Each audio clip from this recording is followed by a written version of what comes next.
Add astro.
serious. I know what you're thinking. I've heard a lot about the criminal methods of the treasure hoarders around Mondstadt. Usually, if I come across a person like this, I'd simply ask them to seek help from somebody at the church. But this fellow is in serious condition. He needs urgent healing. After all,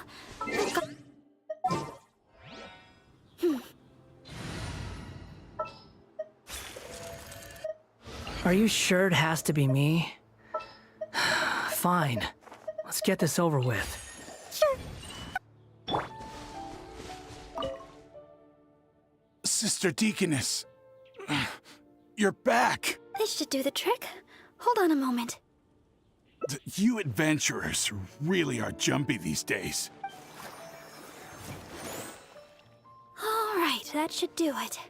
But just to be safe, you should probably pay a visit to the church. No need. I should be able to recover by myself. Sister Deaconess, why weren't you suspicious of me? Surely you've heard about the treasure hoarders and their methods. Feigning injury by the roadside, begging for healing to get close to travelers, then striking at the opportune moment. You know, stuff like that. And that's just one of their methods. Weren't you worried that I might have been looking to harm you? It crossed my mind. And yet, why did you still help me? Oh, the fact was you needed healing, right? And you hadn't done anything wrong. You just asked me for help. Whatever your true identity, in my eyes, you were merely a person in need of healing. Sister Deaconess, the truth is, I am a treasure hoarder. My plan was to feign injury in order to take advantage of the situation, but I ran into a group of monsters. I barely, but travelers all kept their distance. None of them believed me. Until you I can't thank you enough for healing me. I feel... Oh, well, the best thing would be for you to come back to Mondstadt with us. The church can help with your treatment. Please, I've taken up enough. Oh, these are for you. Take them. As thanks for in the future, if you have any trouble with treasure hoarders, just mention my name. I must go. What a at least we got a hold of some sweet flowers. Oh, wow!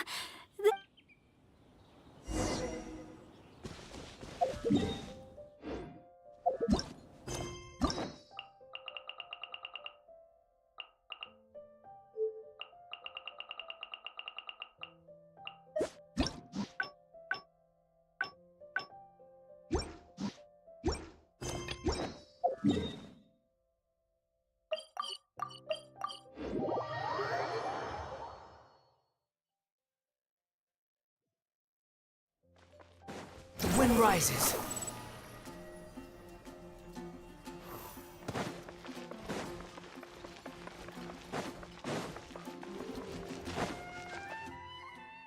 Well, we're back. I'm a deaconess. Besides, I have a vision. Not to mention, I had the honorary knight with me. If I was alone, well, for a vision bearer, I'm more adept at healing. However, because I would have been alone, I wouldn't have risked an ambush by stopping to heal him myself. I'm good at remembering self-defense tactics. After all, as Sister Victoria always... Then again, what's the point of Oh, the chili brew! It shouldn't take long. I'll bring it straight up.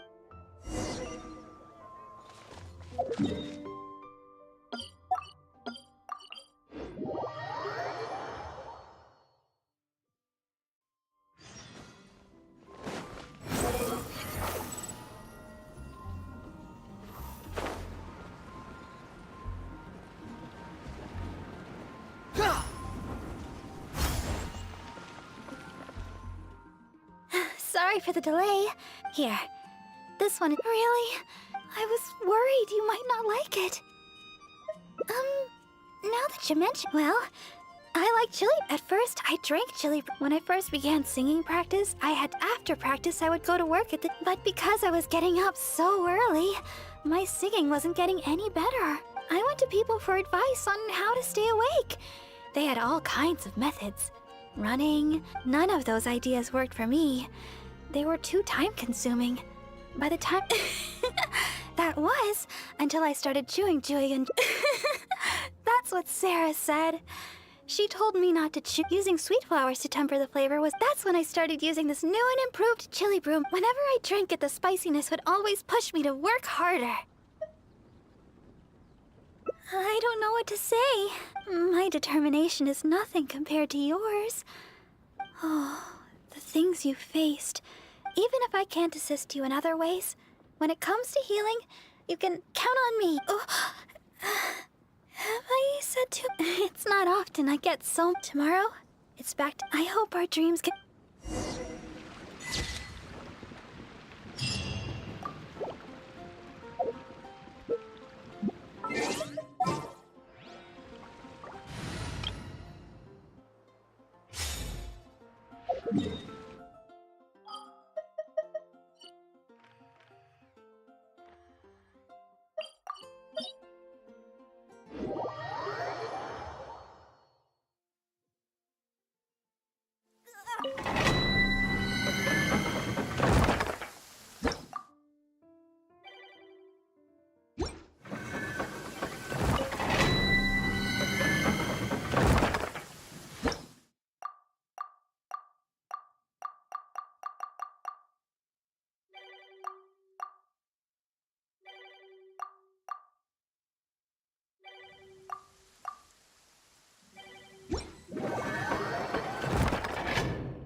Right now, emerge.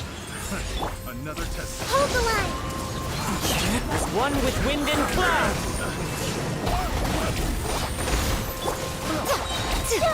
I'm always watching. Right now, emerge. Right here. Fine. Make yourself at home! Clouds high. The birds... I see everything! Right now. Emerge. Let's move out. The wind knows me.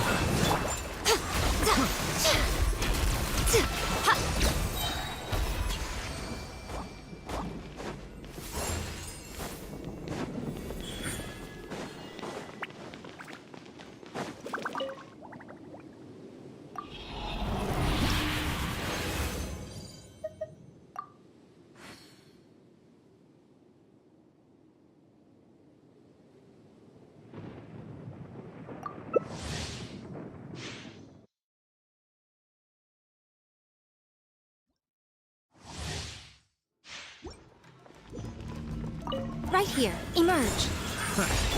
There's one with wind and cloud. Uphill battle. A sight to behold. Right here. Emerge. Right here. One with nature. Emerge. Right here. Minute to memory. Don't bite off more than you can chew. Emerge.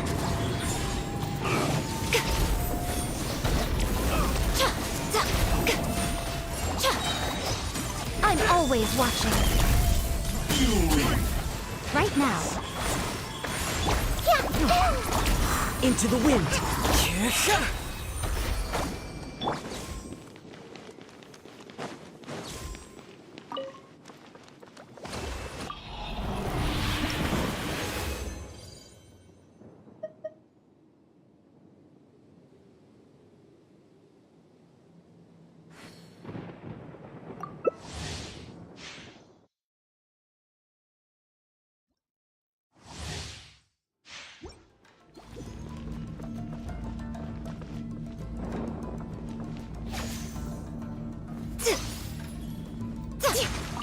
Emerge. Right here. Another test. Time to go. Allow me. I see Run everything. with nature. Fallen leaves. Adorn my night.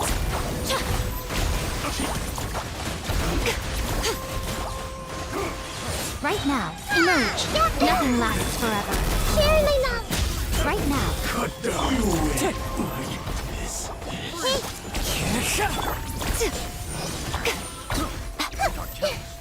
Emerge. Right here. I see everything. The wind knows me. The wrong test.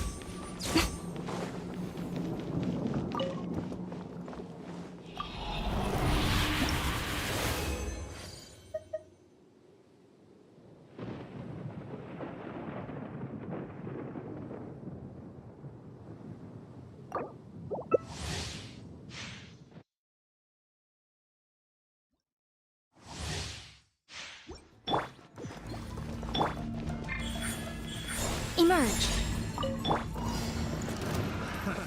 Another test. Into the wind.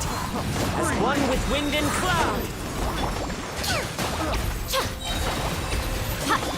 Right here. Right now. Right here. I'm always watching. Right now. One with nature.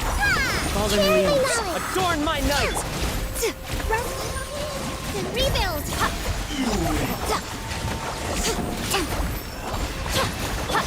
Wind strider. Right here. Right now. Right here. Make yourselves a home. A sight to behold. Right now.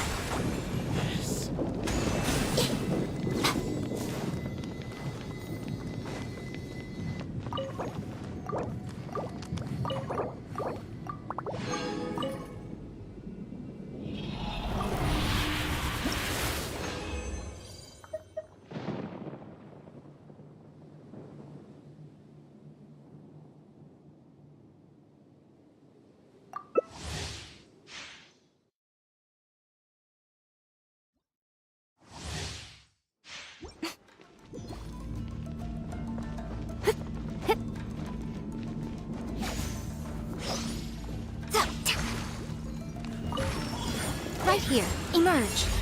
Allow me. Clouds high. The birds call. Into the wind.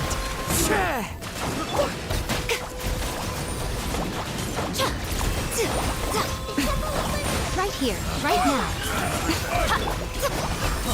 One with nature. Fallen leaves. Adorn my night. I'm always watching. Emerge. The wind knows me. Pick the wrong test subject.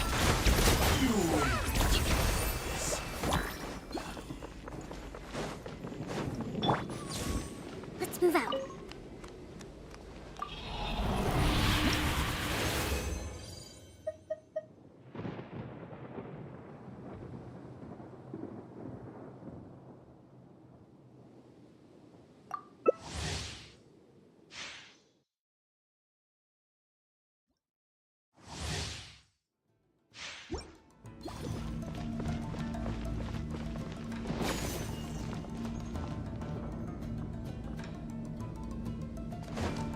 Right now.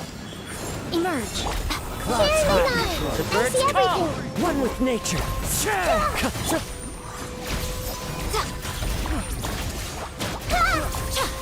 Right now. Emerge. Right now. Into the wind. Nothing lasts forever. Committed to me. Right here. Emerge.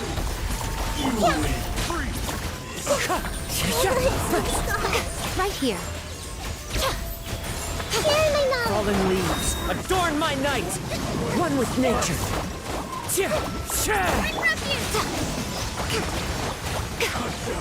Emerge. Right now. Pick the wrong test subject.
Add Astra.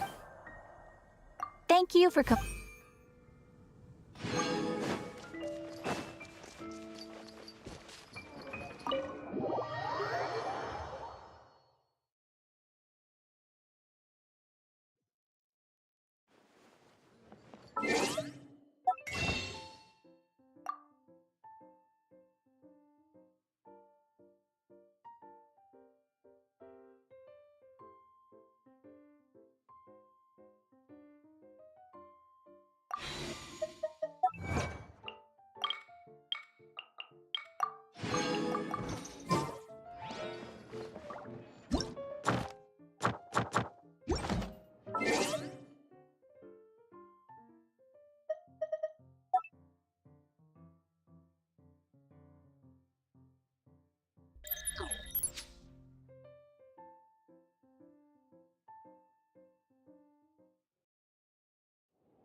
add Astra.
Make yourselves at home. Teamwork is dreamwork. Huh? Don't get too close! Don't run away now. Have a safe trip.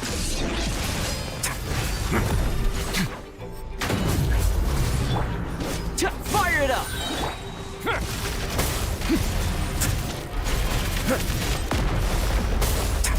Everybody stand back! Ha! Let's light it up! A moment, please.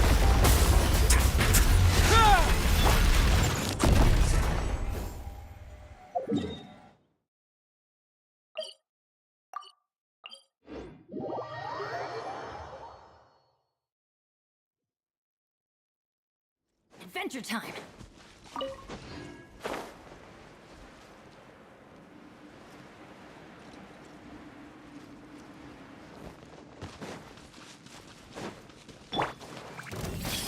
The Temple of Wisdom. Rope. I got you covered! Check this out! Don't run away now.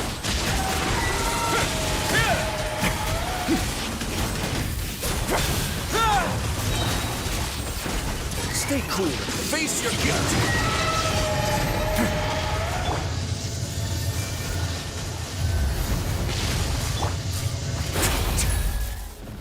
I'm going in! Huh? This way through. Fire it up!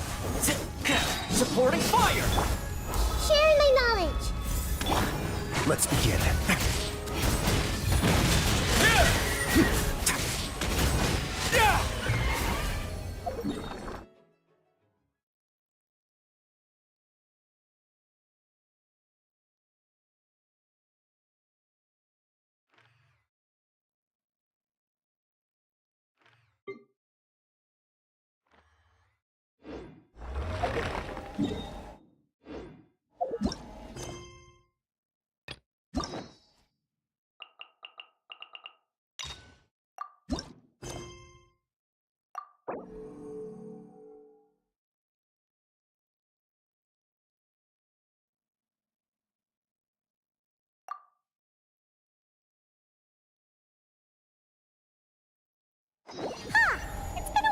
since we visited Poisson. Maybe we should head over and have a look around.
Let's get out there and make some friends.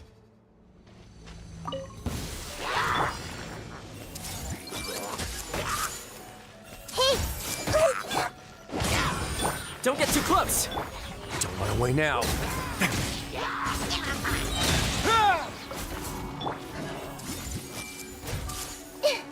Off we go. Everybody stand back! Here's backup. Check this out.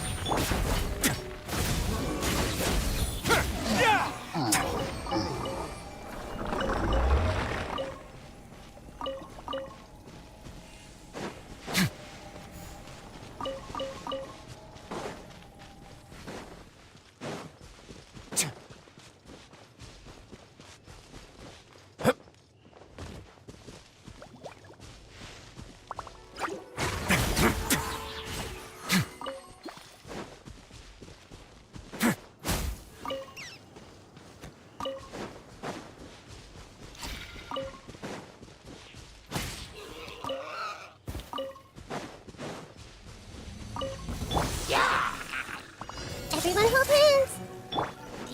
Don't get too close. Let's light it up! A moment, please. Hey! I'm going in! I got you covered. Check this out.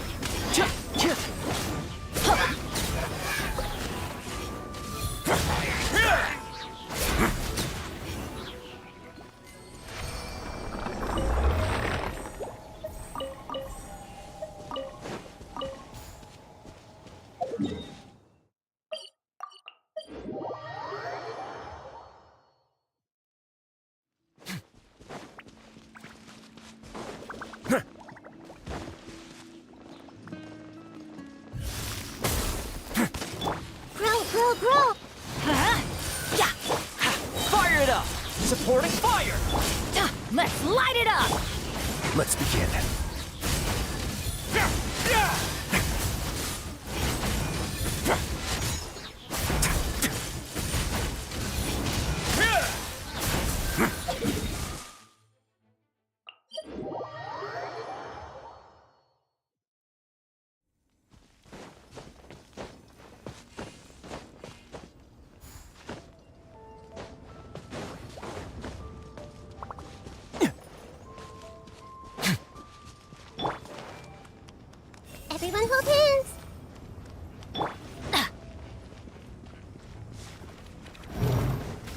Everybody stand back!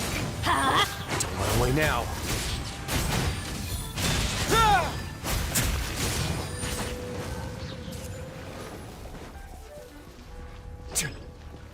This could get a little chilly. Committed to memory.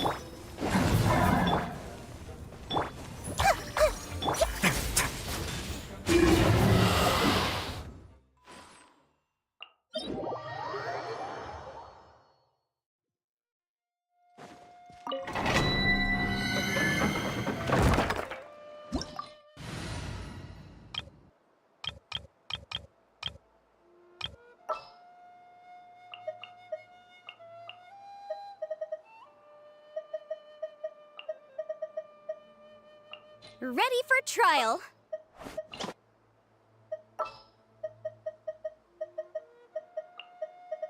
I won't hold you back. Much.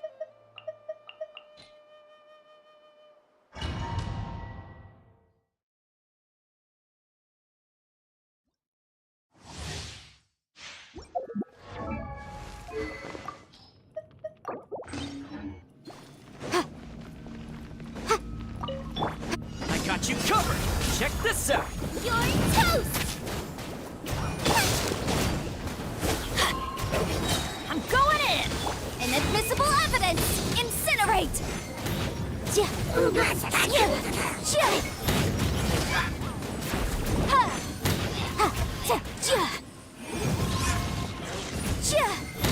Here's backup. Eat this! Everybody stand back! Motion to compel!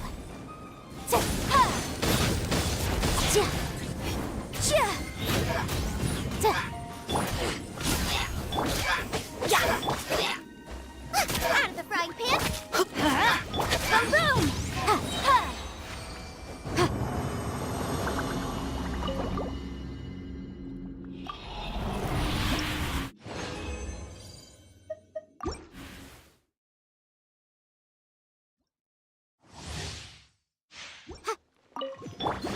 I got you covered. You're toast! Nice and spicy! I'm going in! Breath of the flame! Motion to compel!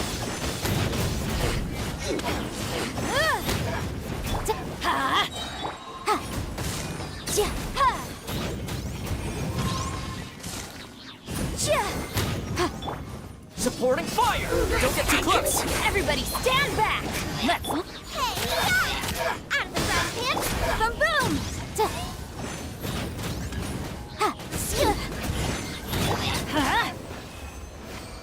Off we go!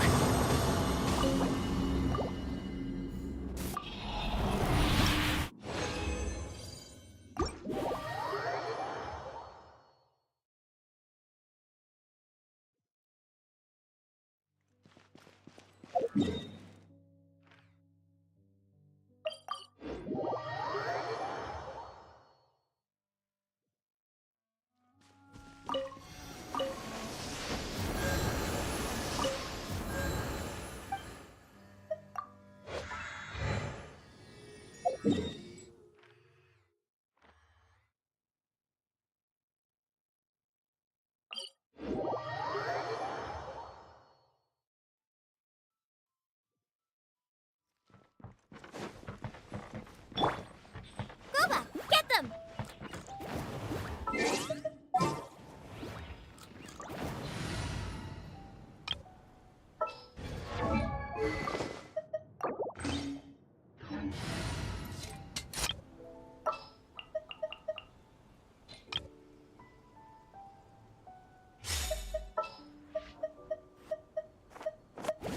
Gonna be epic!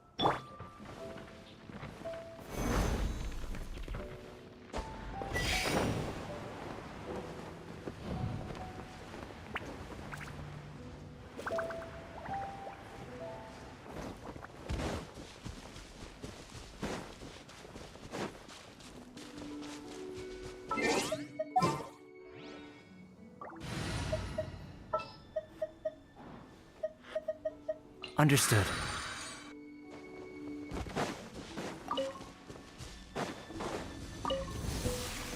to my I will have order. Coming to be! Pull in! Attaboy! There's no end to this. Burst forth! Feel this ancient power! That was... Let's roll!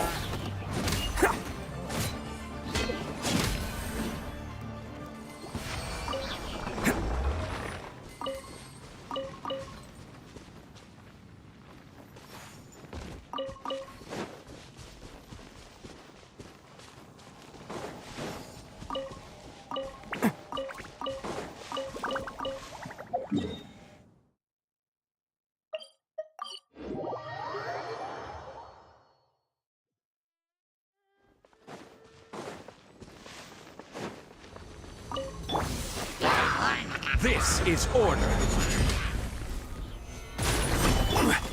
Charge! Live! Moment of birth! Rally! It's showtime! Attaboy!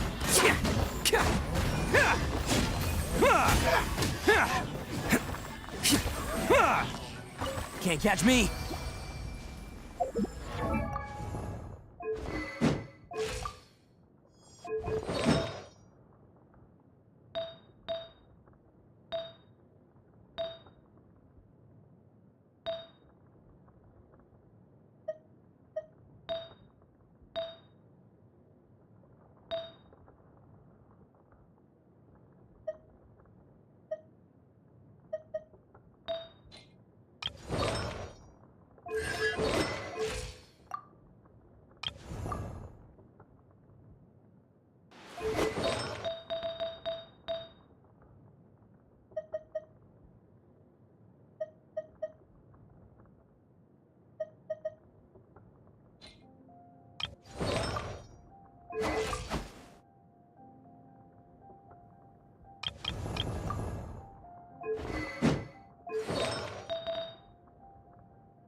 Crumble!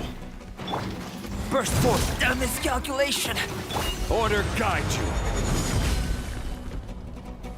Gather! There! Feel this ancient power! Live! Advance! Everyone on me! Who wants some of this? Let's roll!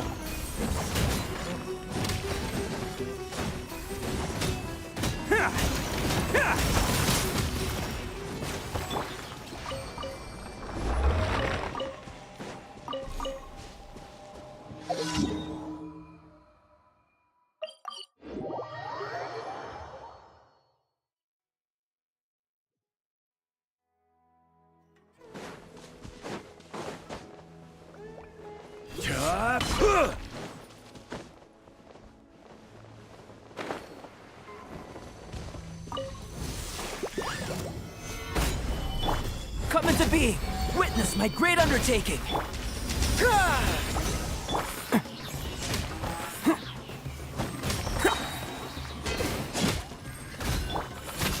I will have order. Solidify!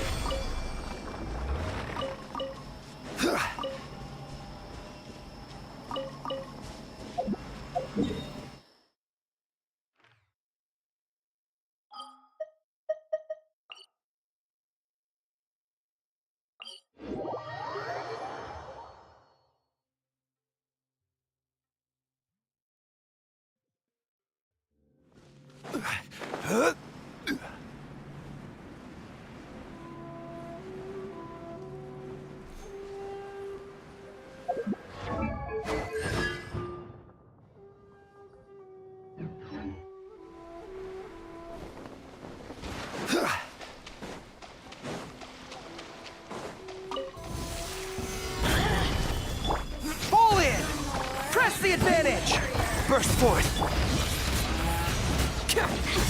It's showtime!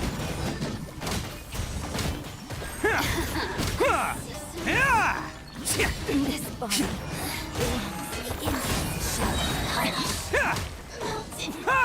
winter shall we venture come.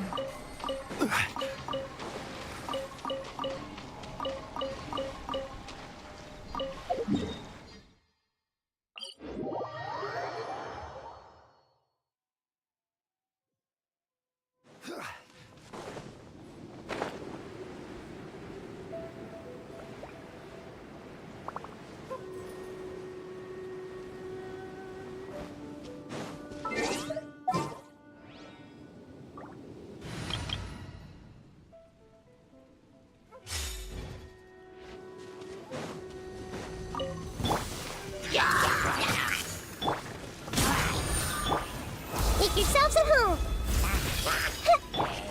I got you covered! Teamwork is dreamwork. Let's begin.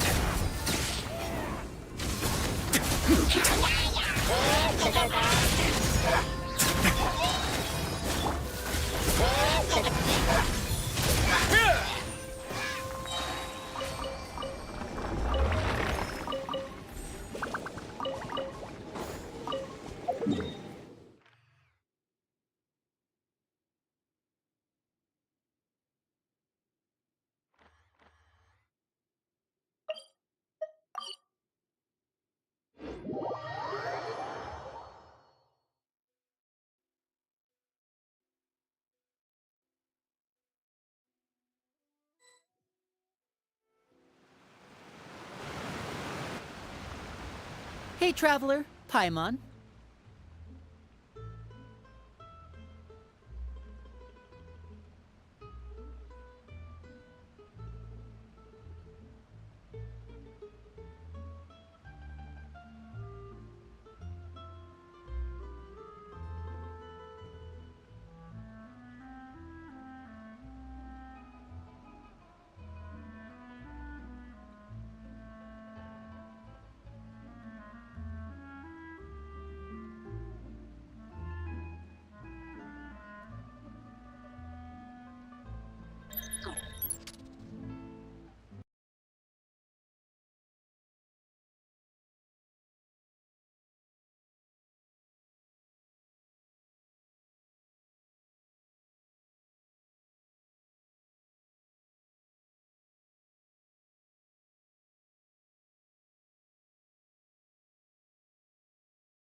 Hey, traveler, Paimon. Oh, Paimon knows that voice. Over here.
To borrow one of the more popular turns of phrase at the moment, this appears to be quite the fated reunion.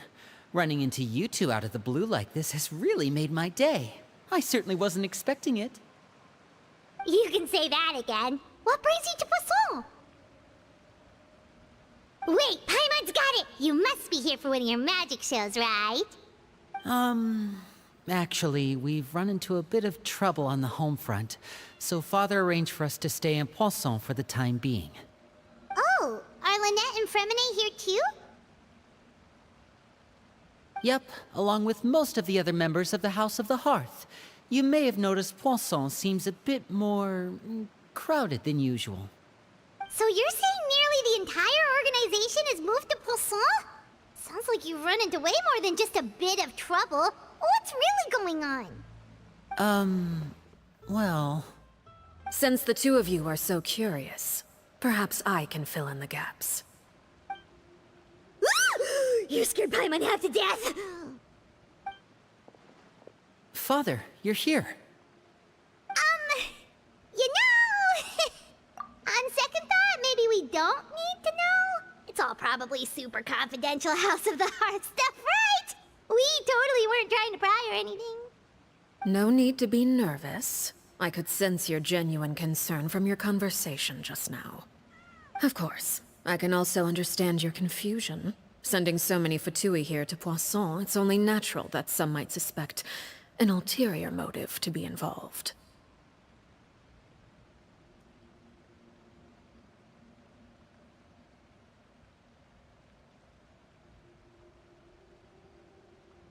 I understand.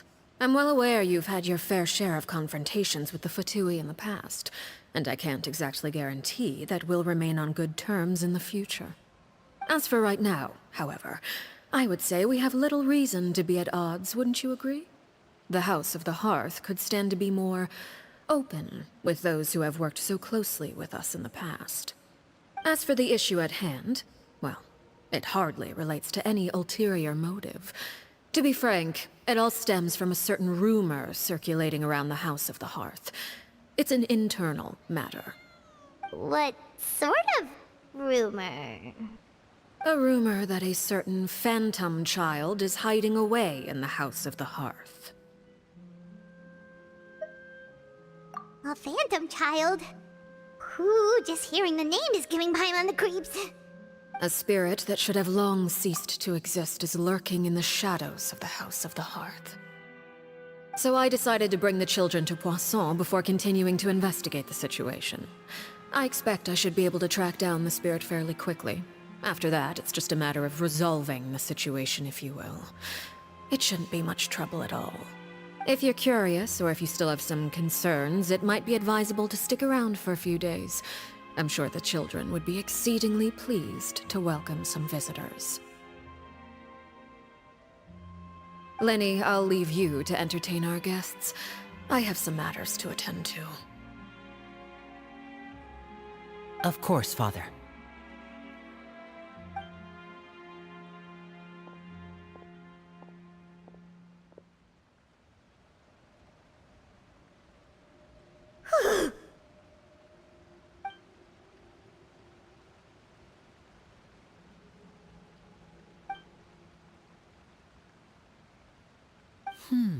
It has long been a dream of mine to invite you to our home and introduce you to my other siblings.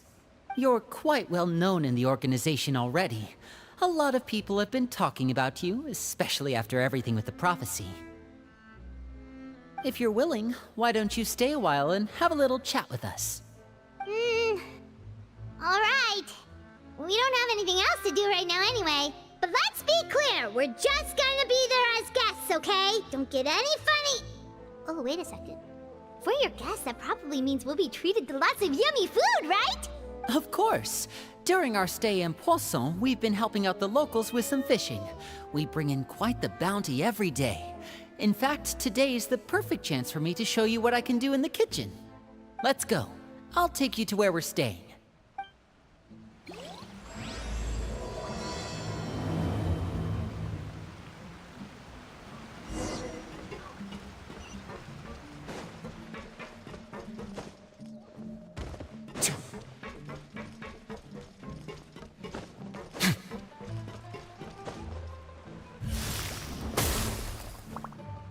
We rented this house from one of the locals to use as a temporary base. I'll come back later and tidy up a bit. After that, it should be all ready for you to stay in tonight. Awesome, thanks! So, where are we off to now? Well, when I happened to run into you two earlier, I was actually in the middle of distributing some supplies. With this many people staying in Poisson, we have to bring in outside supplies every now and then. I should probably make sure the rest of these provisions get delivered, otherwise people might start to get antsy. Okay, we'll come with! There are all sorts of rumors about your organization floating around out there. Paimon's not sure if she could even take a wild guess as to what's true and what's not. But now that we finally have the chance to see a day in the life of the house, we can take a good look at how you operate! Well, you're more than welcome to come along. Just follow me.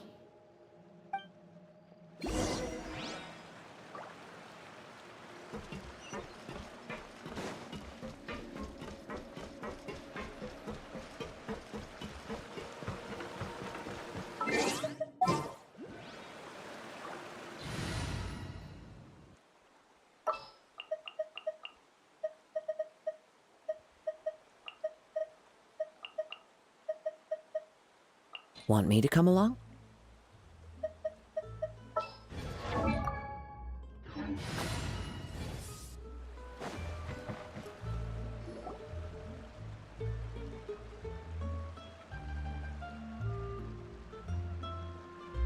Linny!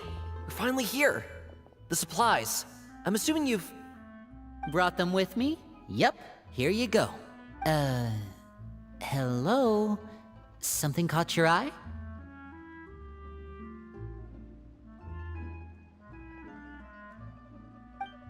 It's the Traveler in Paimon! No way! Come here, everyone! Hurry! The Traveler and Paimon are here! One at a time, please. Don't crowd around them all at once.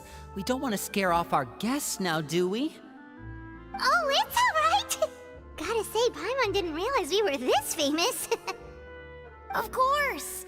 Father and Linny have told us so much about you.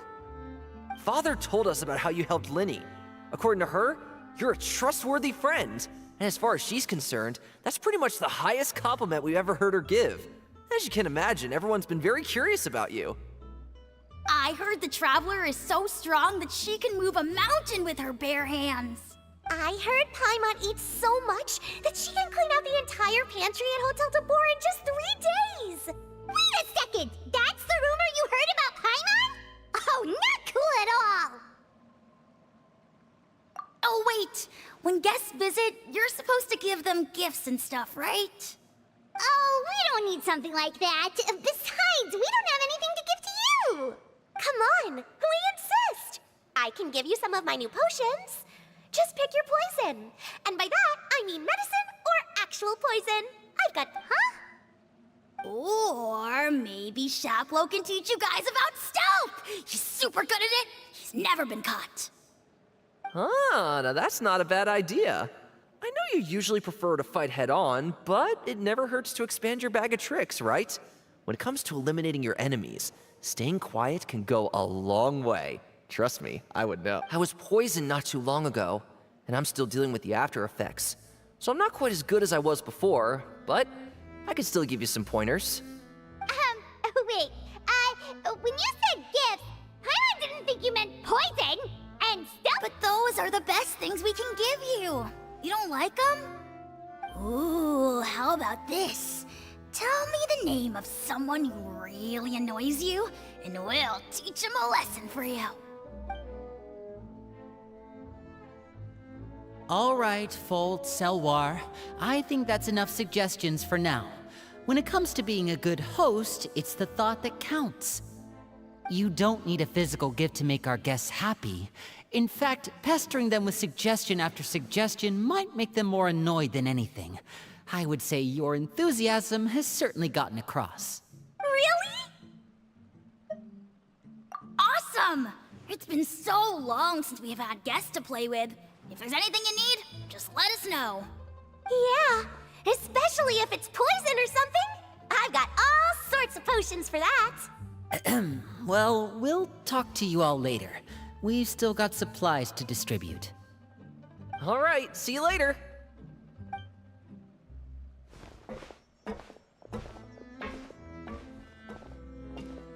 Bye!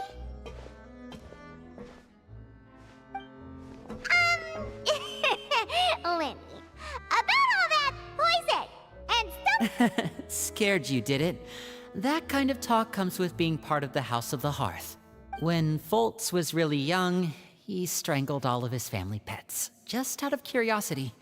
He was labeled a dangerous problem child and was abandoned by his family. Elwar has an unnatural obsession with potions.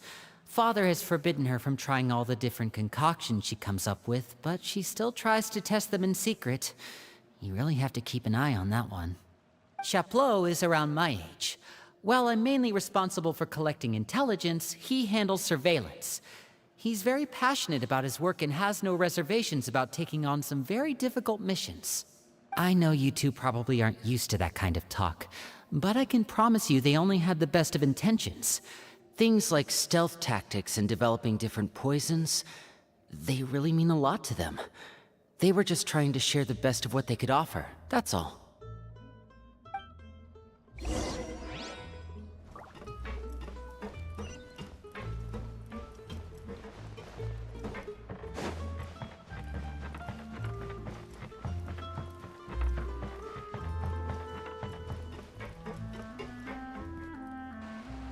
Filio, supplies are here.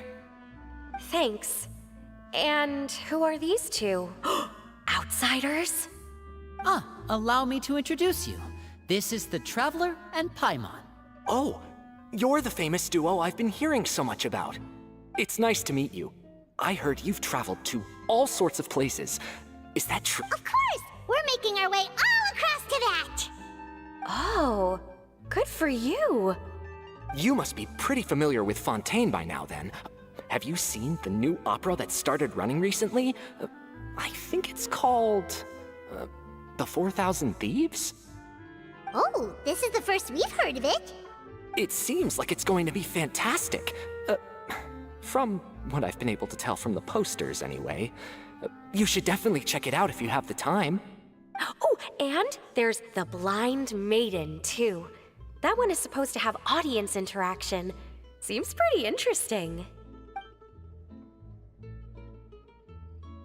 After this mission is over, I think I'll go get a manicure.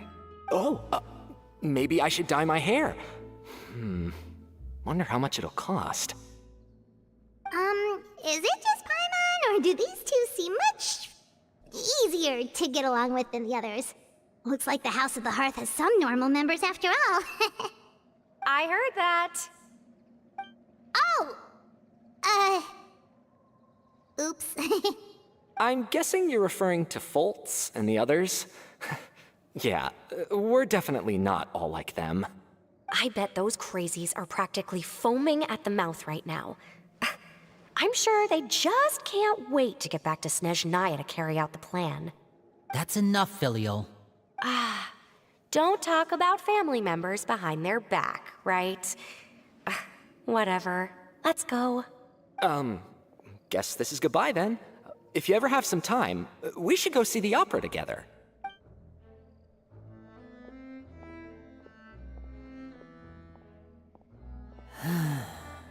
Well, that's it for the supplies. We should probably head back as well.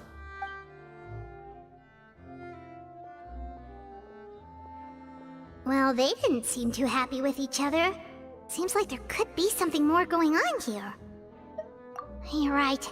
We're only here as guests after all. Oh, Linny's getting super far ahead. Come on, let's catch up.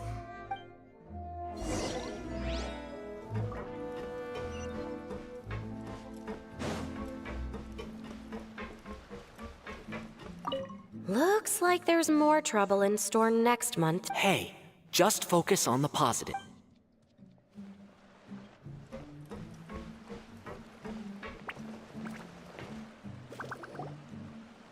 So, what do you think of the members you've met so far?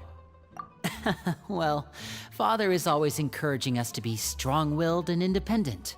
So if there's one thing we've got, it's people who aren't afraid to speak their mind. Well, I should probably get cooking. Wanna join? Of course! Then let's head out and... Uh-huh? Fremine, what are you doing here? Well, Fremine! Nice to see you again! You too. I heard you're here as guests of House of the Hearth. Welcome. We were just going to make some food. Why don't you come along? I could use some help in the kitchen, and I seem to remember you mentioning you wanted to make seafood soup for the traveler in Paimon. Seafood soup? Oh, Paimon is drooling already. Were you looking for something just now, Fremine?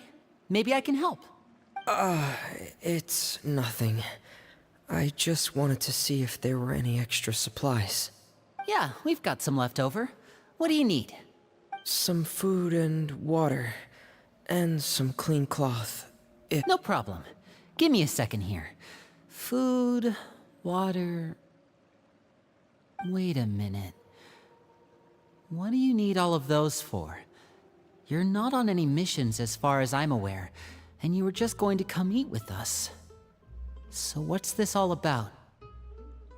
I thought I'd grab an extra portion because I get hungry at night. Could be because I'm growing, you know, and... Fremine, you remember what I told you? You're not like me. Your lying skills still need some work. Tell me what's going on. Is it really bad enough that you have to keep it from your own brother? Maybe it'll be better if we gave them some space. This is the first time I've seen that kind of look on your face. Whatever happened, does it have something to do with Father? Yes. Just follow me.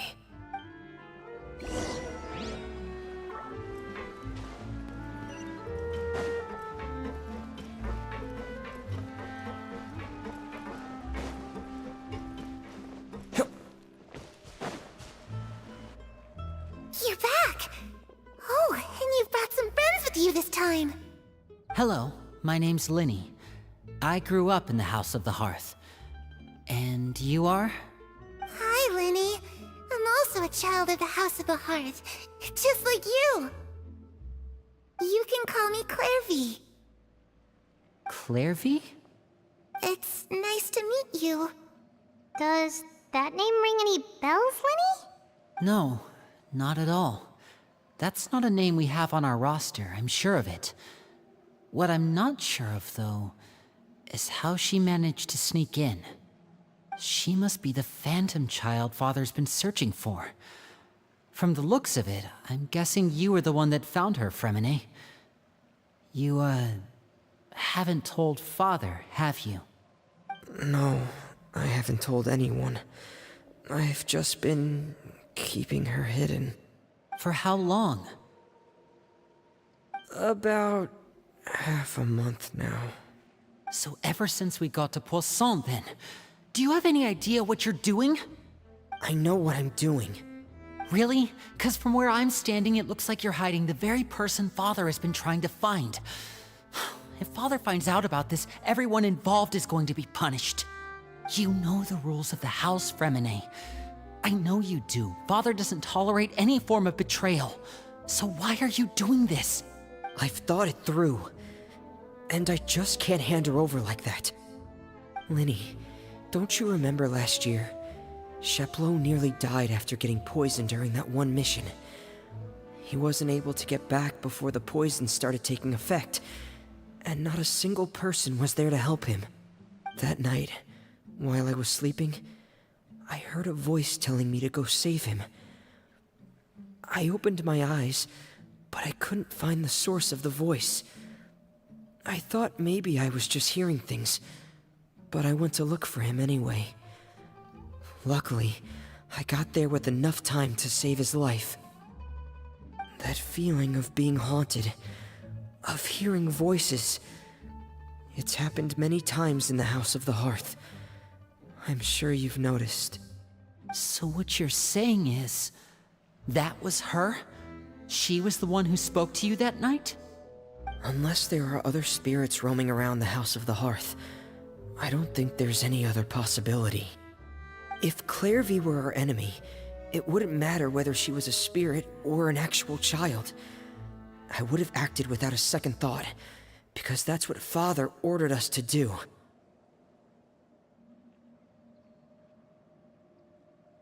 But she's been living with us, helping us from the shadows all this time. I think that makes her family. I couldn't just hand her over to be dealt with. Not when there's so much we still don't know. So what's your plan then? You can't keep her here forever. Someone is bound to find out eventually. I haven't thought that far yet. I don't want to disobey an order from Father, but I also don't want to put Clairvy in danger. Come with me. There are a couple things I'd like to say to you in private.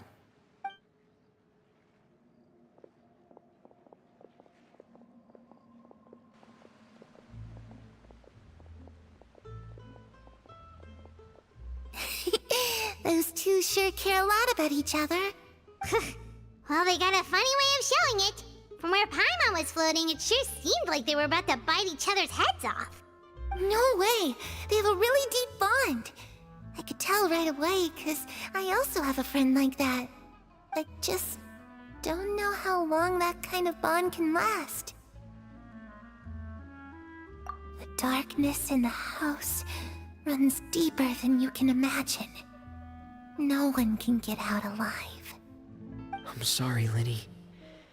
I really didn't mean to drag anyone else into this. Oh really? You didn't mean to? 'Cause I for one wish you did. Huh? What do you mean? You know, when we were younger, you didn't call me Linny. You called me brother, just like Lynette. We grew up together, the three of us. We were all orphans, all rescued by Father. Of all the siblings in the House of the Hearth, I think our bond was the closest. Later on, when you started calling me Linny, I wasn't actually surprised. After all, Lynette and I are related by blood. We've had to depend on each other to survive long before we joined the house. Linny, The darkest and most difficult moments of my life happened before you and I had ever met. I'm sure that's true for you as well. Even so, Fremine, we've stood by each other for all these years now, and to me, that means more than blood. You and Lynette are the most important people in my life. No one can replace you. So I won't let you face anything alone. Not if I can help it. Oh, looks like things are getting kinda heated between Linny and Fremine. Maybe we should go check on them. Oh, it's raining. I should put my clothes away.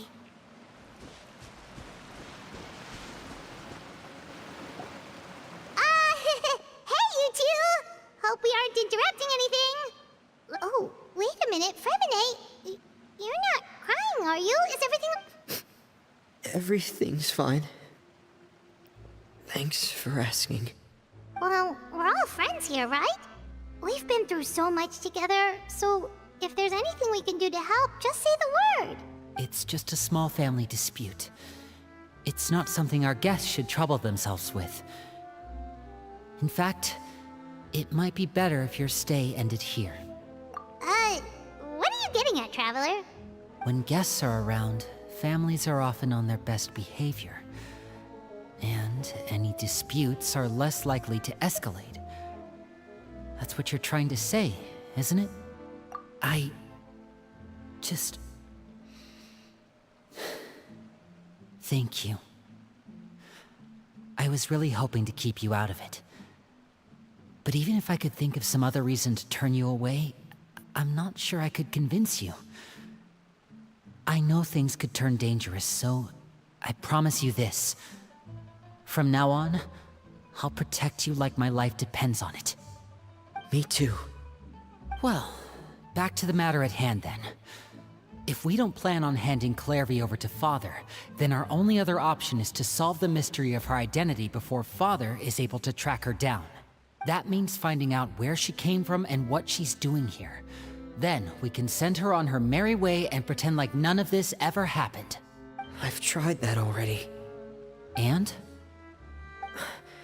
And... nothing. I tried taking her somewhere really far away, but... after some time, she just reappeared. She even came with us all the way to Poisson. It seems like wherever the house is, she follows. I don't know much about spirits. Do you two have any ideas? Let's see here. Paimon remembers hearing something like, if you fulfill a spirit's last wish before they die, they'll let go of whatever's keeping them here and return to the ley lines. Oh, it's just that Paimon doesn't really remember where she heard that, so it's not guaranteed to work or anything. Well, sounds like it's worth a shot. Guess that means we should go ask her about her wish. But first, Fremine, I need you to promise me something. What is it? I need you to promise me that this will stay between the two of us. We're the masterminds behind this whole thing. No one else gets involved. Can you do that for me? Of course. I promise. All right. Then let's seal the promise just like when we were kids. Fist bump on 3. Ready? 1, 2, 3. I swear.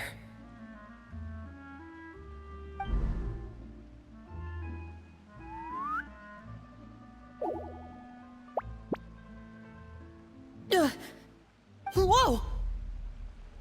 Lynette! But what a surprise! What brings you here, dear sister? And, when exactly did you get here?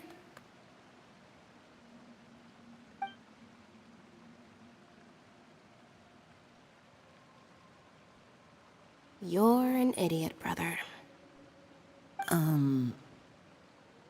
And you too, Fremine.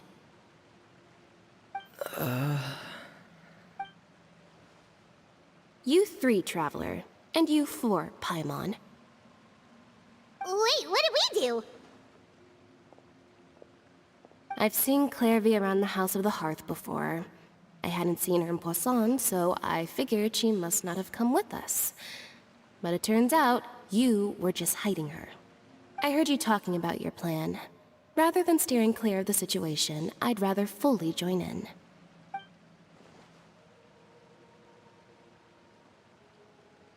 If you don't agree, I'll have no choice but to report everything back to Father. Simple as that. You're not giving us much wiggle room here, Lynette. Well, I guess we're all in this together then. After we talk to Clairvy, we'll figure out our next move. There's no time to lose. Let's go.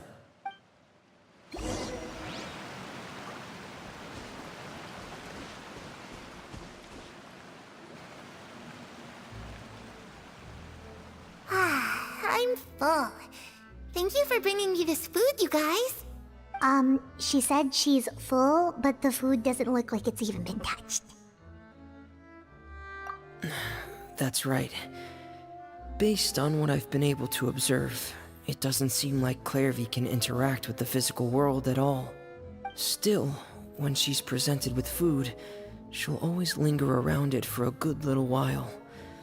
Maybe, in her mind, she really is eating those things. Does she know that she has already passed away? I've tried to ask her, but she didn't answer. My guess is that she's just as confused as we are. Or... maybe she couldn't understand the question at all. Clairvy, if you've got some time, I'd like to ask you a few questions. Sure. Oh, another new friend. Hi, I'm Clairvy. Hello. Clairvy, how did you join the House of the Hearth? Huh? Isn't it the same for everybody? The knave brings you here and then you can't leave.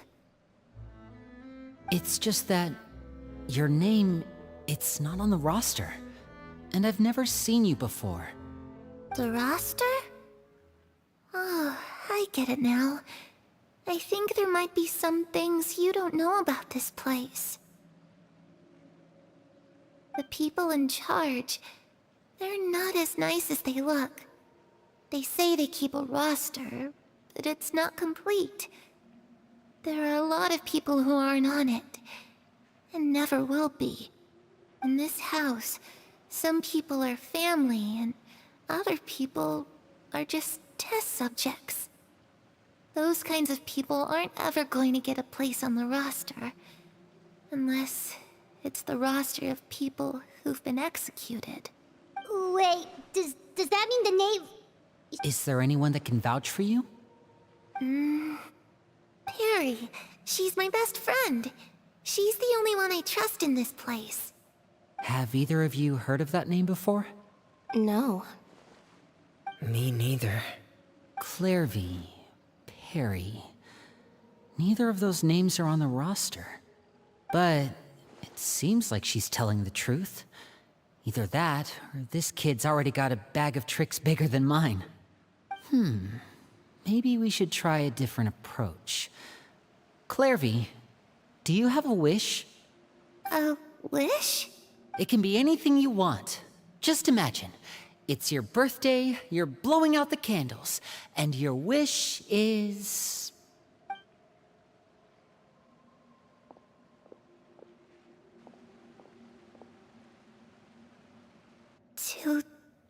To go outside. Where the sun can find me. That's... it? Well, that sounds easy enough. The darkness in the house runs deeper than you can imagine. No one can get out alive.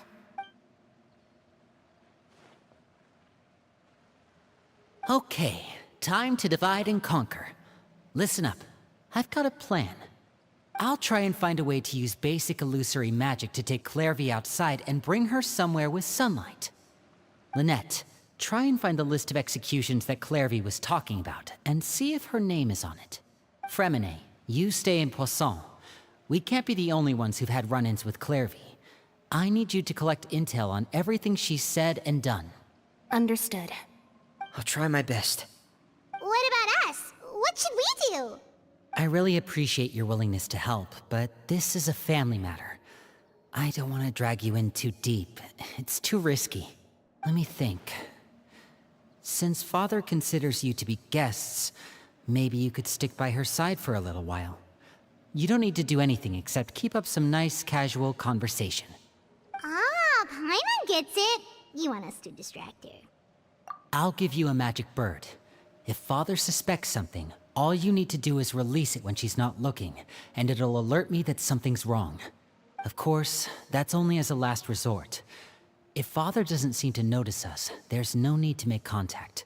We'll reconvene here tonight after all's said and done. If the worst-case scenario happens and we're discovered, just tell Father everything. We're not going to let our guests get punished for our own actions. That's where you too. Okay, this is where we part. Father should be at the beach nearby.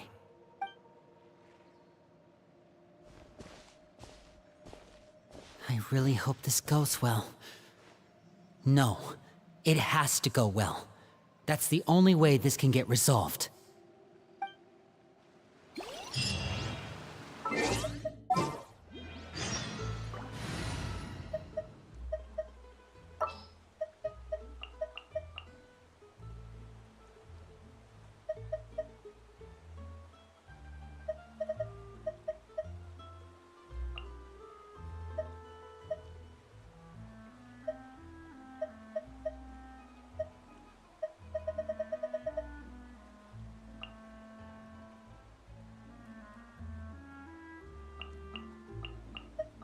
Just sharpen my spear.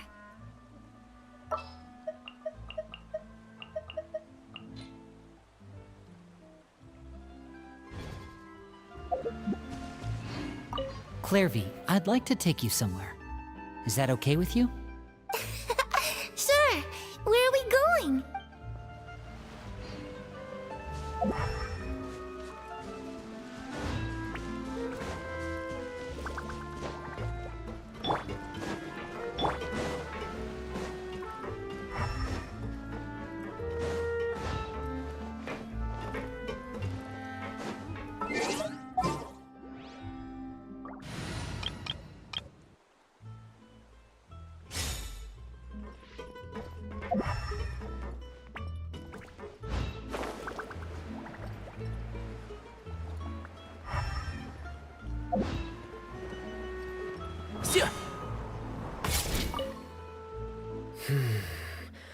Where should I start looking?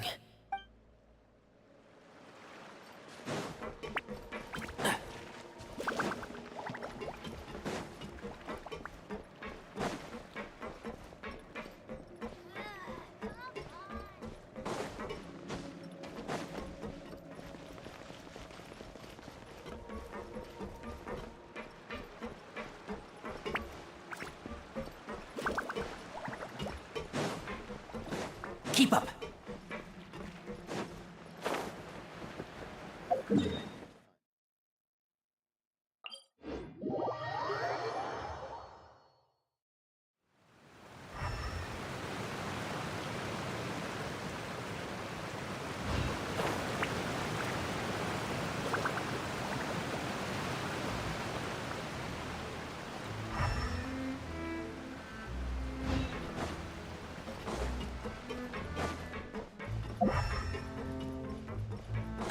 Keep up.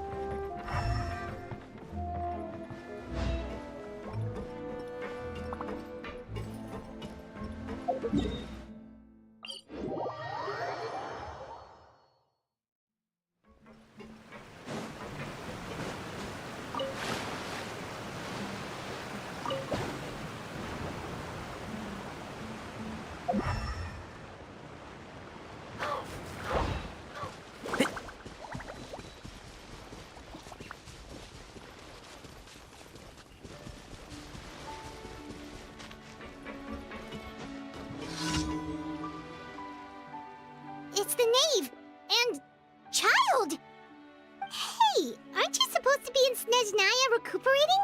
What are you still doing in Fontaine? Oh, it's you two. I didn't expect to run into you here. I was unconscious for quite a while after the fight in the Primordial Sea. After I woke up, I realized I was being taken back to Snezhnaya, and well, I couldn't have that now, could I? Not when I've still got unfinished business here in Fontaine. So, I mustered up all my strength and made the journey back on my own. What sort of unfinished business are we talking here? It has to do with Skirk, my master. I really wanted to meet up with her, but by the time I got back, she had already left. I still have so many questions for her. Without any other leads, all I could do was ask the knave to help me track her down. She must have left behind some traces from her time in Fontaine. Oh, okay, so have you found any clues? Unfortunately, no. While the House of the Hearth is adept at collecting all manner of intelligence, certain existences can still manage to escape our purview. Basically, unless Master feels there's a need to meet with me, she's not going to be found. But that problem has an easy fix. I just need to become stronger, and then... Paimon thinks you should focus on getting better first. The worst of it is over. It's all thanks to that one kid from the House of the Hearth. Elwar, I think her name was. She gave me a bunch of random potions to drink. They didn't go down easy, let me tell you. Pain and chills all over. But they really did help speed up my recovery. And that's good, because it looks like I really do have to head back this time. The old man's been putting the pressure on me. He sent someone to tell me I'm needed for some sort of project. Project Stuja? Yeah, that's the one. I heard Regrader's involved too. I'm not looking forward to having to listen to all his monologuing, that's for sure. Hey, maybe you could think of a way for me to stay in Fontaine for a little longer. Helping Linny and the others brush up on their fighting skills would be far more interesting. If you and I could spar, that would be even better. I've been waiting for a chance to see you go all out. And what a sweet little daydream that is. But I also have a role to play in all this. I'll be leaving Fontaine shortly as well. Besides, considering how little they see fit to step outside the homeland, being called on to return to Snezhnaya by such illustrious dignitaries, what a great honor. Wouldn't you agree? One I could do without, I'd say. Is it just Paimon? Or does it kind of seem like they're... So, dear guests of the House of the Hearth, to what do I owe the visit? Well, we just... right! We're super close to Linny and the others, but we still don't know much about you! Is that so? Introductions have already been made, have they not? Oh, well, you see? There's only so much you can learn about someone from a short introduction. At least tell us something a little extra, like... why do you call yourself father? Huh, good question. I'd also like to know. The fact that you have to ask tells me our intelligence work has been quite successful. Telling you the answer to that question would only serve to undermine that success. And we can't have that. Now, Spoken like a true diplomat. That was some expert sidestepping right there. Well, if there's nothing else, I think I'll take my leave. I still have a small matter to resolve at home. Wait, don't go!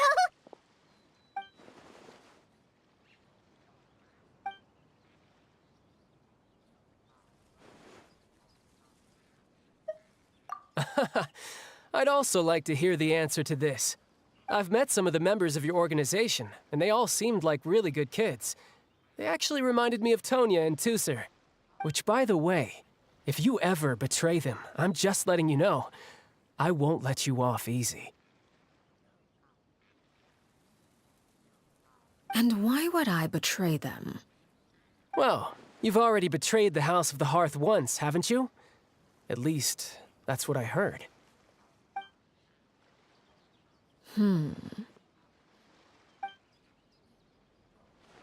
Okay, I admit.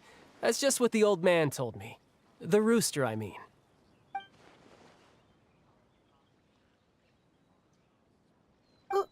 Wait, did you really do something bad to those kids? Never mind what I've done. I'm more curious as to what the mighty rooster had to say. Care to enlighten me? Well, nothing much. Just some stuff about you taking out many other members of the House of the Hearth, and even going so far to attack your own family. I see. Oh, based on your reaction, I'm guessing it's all a bunch of lies. Hardly. I don't appreciate his particular turns of phrase, but I suppose he didn't say anything untrue. Although, it would be more accurate to say that there is a certain level of prejudice involved, but I don't intend to clear that up just yet. Prejudice has a funny way of concealing the real truth behind certain things, an attribute that I find to be quite advantageous. Call yourself a Fontainian, for example, and people will assume all sorts of things, when the real truth is that this is simply the land where I was raised.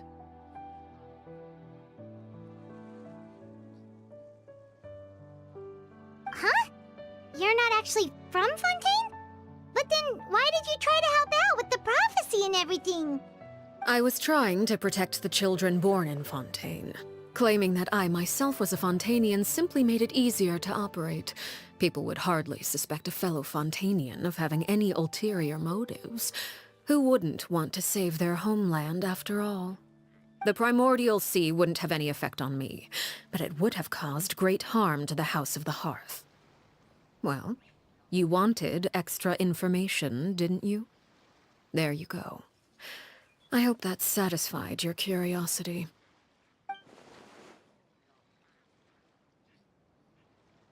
So, you stayed in Fontaine for the kids. I guess I was wrong to believe you'd betray them. Apologies. Looks like I was holding on to some prejudices myself. Good.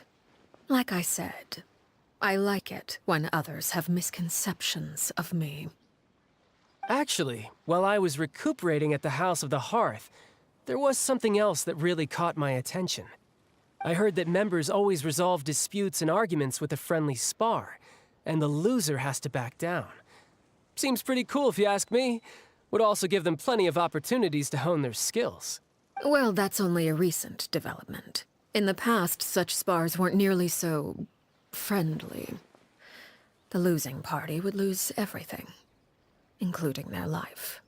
They were that high stakes? Whew, at least that's not a thing anymore. Well, the current atmosphere's not half bad. I'm a bit jealous, actually. You've got so many family members around you, and you even get to live with them. Having a lot of family around means dealing with a considerable amount of bickering and scheming. Once Tonya and Tusser enter their rebellious phase, I'm sure you'll understand. Just imagine. Tusser becomes obsessed with plucking out strands from the rooster's mustache, or Tonya decides to dye her hair 42 different colors. Okay. I get the picture.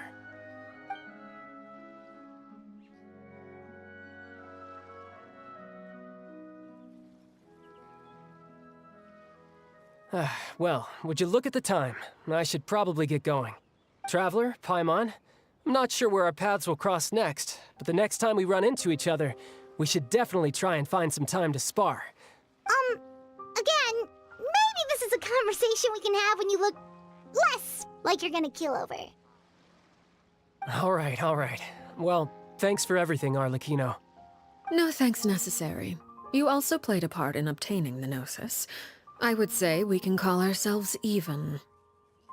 I like the sound of that. Well, I'm off. See you all some other time. We should probably get going too. Do you want to head back with us? Oh? You want me to leave so soon? Oh, I'm rather enjoying the evening breeze.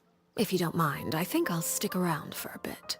I have some things to think about.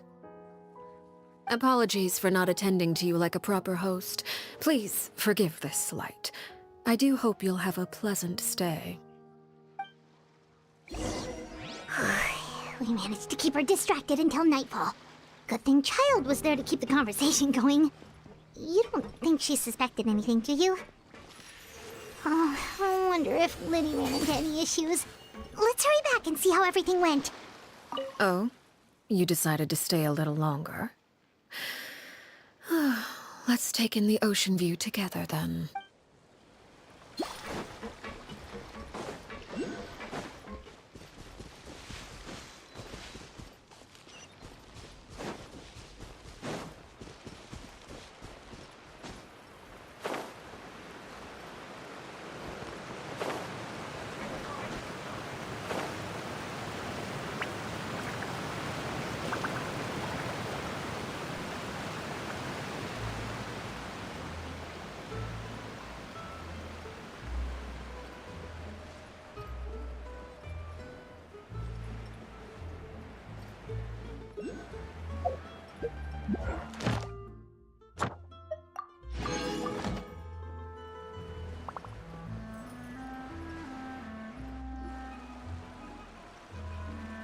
How did everything go? Well, long story short, we ran into a small issue.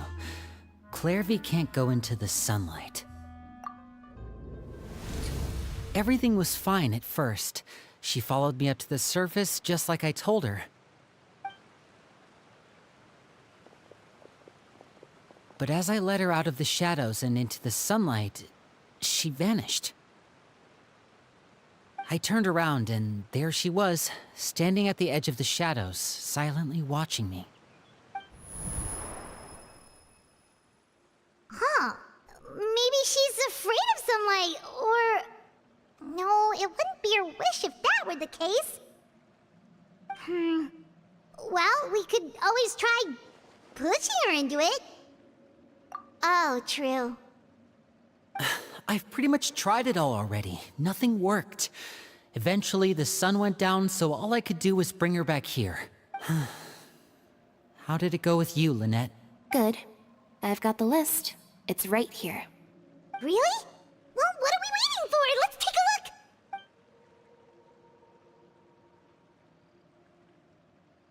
Oh, that's a lot of pages. Oh, it's gonna take forever to get through it all. We can each take a section. Here. La Pouillade, L'Endroit, Chambel, Horaire.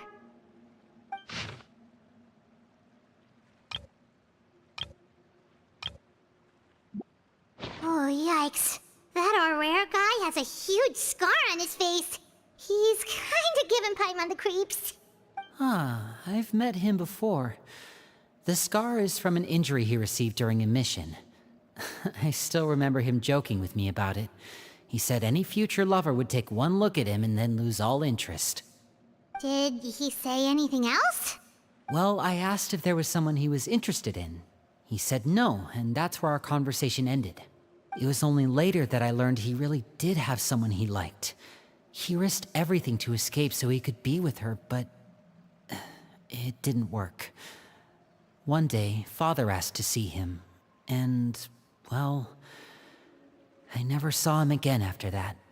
Wait, so that means the knave, she... It may seem cruel, but it's just one of the rules of the house. Betrayal is not to be taken lightly. We know too many secrets to come and go as we please. So, if you do try to leave, you pay with your life. Her name's not here, huh? Well, that's not too surprising. It doesn't seem like this list is complete. It only contains records dating back around 5 years. Let's shift our attention then. Fremine, were you able to find anything out? Fremine. Sorry. I was thinking about something. I managed to talk to quite a few people, but I couldn't help but notice that the atmosphere in the house was a little... strange. Strange? Yeah, I mean, I know there have been arguments in the past, times when people haven't gotten along. Chapleau and Filiol are a good example of that. Oh, those are two of the people that we met while delivering supplies. Paimon can see how they might not get along. They had very different vibes, and their, interests seemed... That's to be expected, actually. Father brought us all here, shared her knowledge with us, taught us how to fight. That's one thing we all share. But that's also where the similarities end. Not all of us feel the same desire to stay here. As members of the House of the Hearth, we're also considered part of the Fatui. And to a lot of people, that's an identity they never asked for. Certain members get older and realize they want something else for themselves. But considering the rules of the house, most people would never say that out loud. People like Chapleau and Foltz are loyal to Father and her vision. They're proud to be part of the Fatui. Filiol and Nantoy, on the other hand, well, they aren't quite. These kinds of conflicts have always been there. It's not like Father is in the dark about any of this. Well, that's true. But it just feels like things have gotten worse lately. Filiol and the others, it seemed like they were meeting in secret to talk about something. I can't say for sure, but I think they've met Clairvy. You think she's been inciting them to act out? No, not exactly.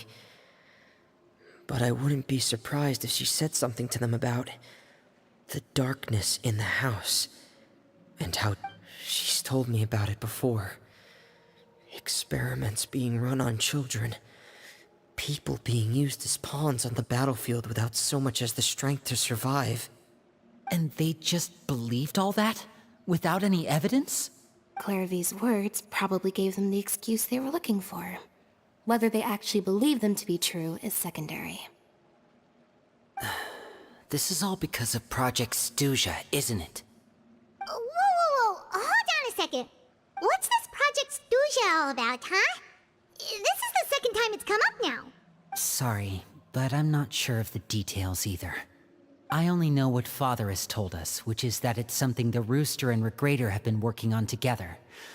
Apparently, it has to do with the Fatui's strategic plan for the future.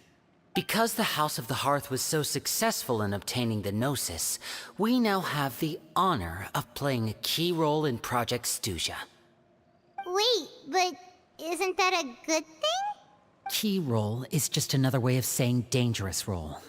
To us, the whole thing is an inconvenience. Father thinks so too, but she's in no position to refuse. Their plan isn't exactly unreasonable, and they've been funneling the house a lot of funding.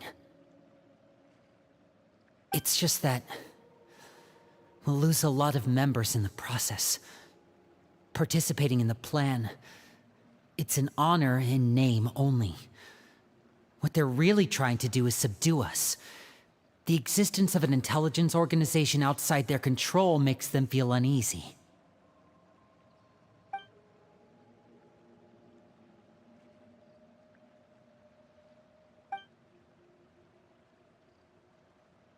Okay, super complicated top secret Fatui business aside, what does all of this have to do with the conflicts you were talking about earlier?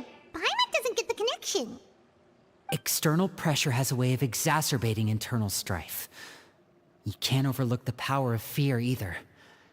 People are afraid of dying, and that fear is often the impetus for a lot of stupid decisions. I thought resolving the Clairvy situation would make everything go back to normal, but it looks like things are more complicated than I thought. If we leave Filiol and the others to their own devices, sooner or later, Father will be forced to take action. We can only focus on one situation at a time, brother. You're right. Even if we confront Filiol and the others, it won't do any good. It might even make matters worse. We should focus on Clairvy for now. Well, it's getting late. We should head back and get some rest. We'll try again first thing tomorrow. Lynette, you stick with me this time. Fremine, keep a close eye on Filiol and the others.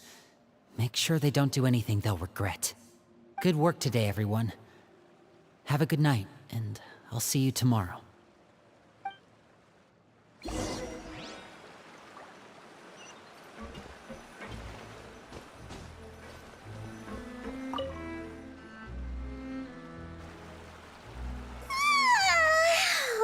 I'm always looking forward to an early night, but she can't sleep at all. Hey, you don't think the knave will be too angry with Lenny and everyone if she finds out about all this, do you? She's even scary when she smiles. If she were to actually get angry... Ooh, you have to protect Paimon if that happens, okay, Traveler? Oh, well, in that case, we should just plan on running away. We'll grab Lenny and the others and we can make a break for it as fast as we can. Look! Look over there! Quick! Let's catch up with her before anyone sees!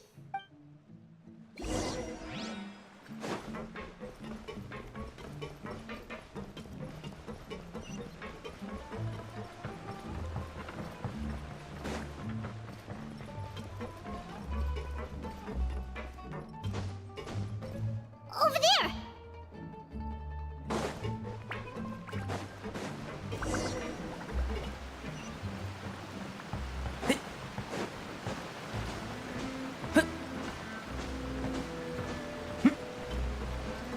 Oh, where is she going? Oh, if someone sees her, we're toast!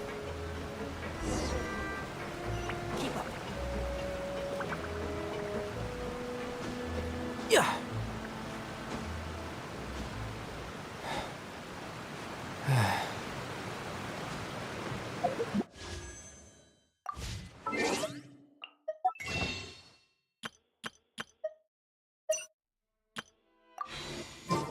Oh, look! She stopped!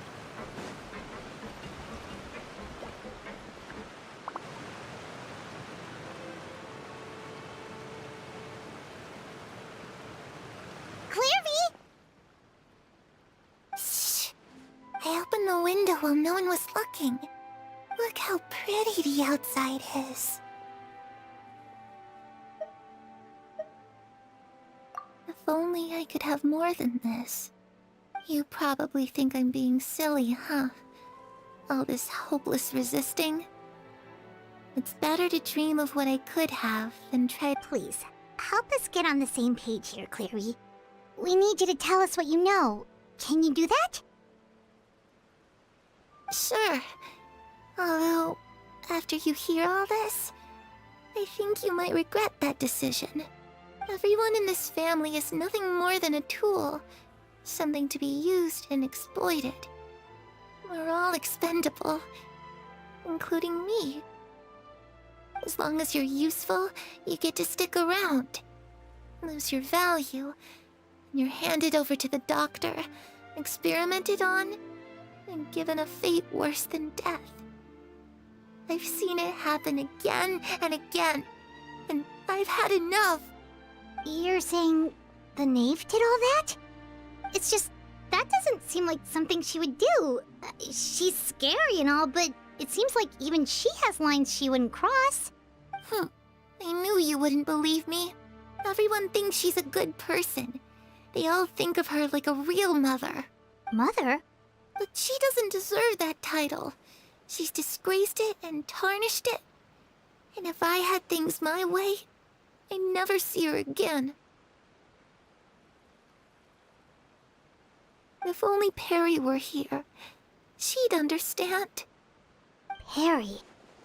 There's that name again. Also, Paimon's getting a strange feeling. It almost feels like she's not really here with us. Paimon can't tell if she's actually talking to... Well, in any case, it seems like she really needs someone to talk to. She looks so young. But it seems like she's been through a lot. It's getting windy. I should close the window. Ooh, look at the moon. Isn't it pretty? Hey, wanna hear a secret? I heard that if you look up at the night sky in Snezhnaya, you can see the aurora. It's supposed to be super pretty. Even prettier than the moon tonight. Perry and I promised each other that once we're older, we're gonna go see it together. But I can't find her. I'm worried she's also been... No, that wouldn't happen to her. She's special. Mother likes her a lot. I should really go talk to Mother, but we just fought. She doesn't want to see me, and I'm too scared to face her. What should I do?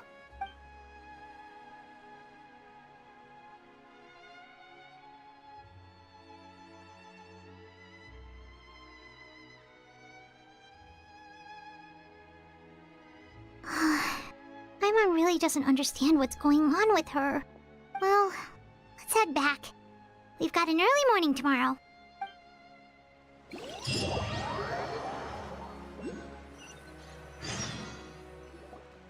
All right, looks like we're all here. Let's go ahead with the plan. Oh? What is it? What makes you ask that? Well, we kinda ran into Clairview last night, and that's what she told us. We met the doctor back in Sumeru. He's super dangerous, and he's done all sorts of bad things.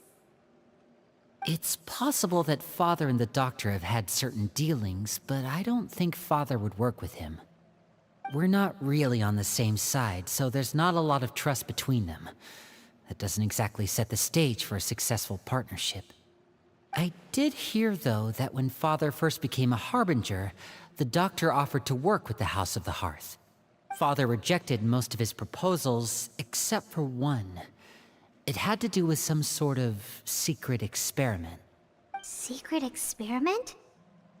Could that be what Clairview was talking about? I don't think so. I don't know any details about the experiment itself, but I do know it's an entirely independent operation. The Doctor only proposed a direction for the research. That was the extent of his involvement. The details of the experiment are confidential, but complete records are kept on all participants. That doesn't seem to be the case with the situation Clairview referred to. I know you don't agree with some of the Fatui's methods, and I'm not asking you to. But I am asking you to trust us on this. The House of the Hearth has its own principles. There are certain lines we're not willing to cross. Alright, that's good to hear at least. Clairview seems to think the knave and the doctor worked together to do something horrible. If that turned out to be true, Paimon doesn't know how he would even face you guys. It's just that it doesn't seem like Clairview is lying either. The easiest thing to do would be just ask the knave directly, but Paimon doesn't think she'd tell us. Father didn't come back last night. She's probably still near the shore. We'll be counting on you to distract her. Lynette, you're with me. Fremine, you know what to do.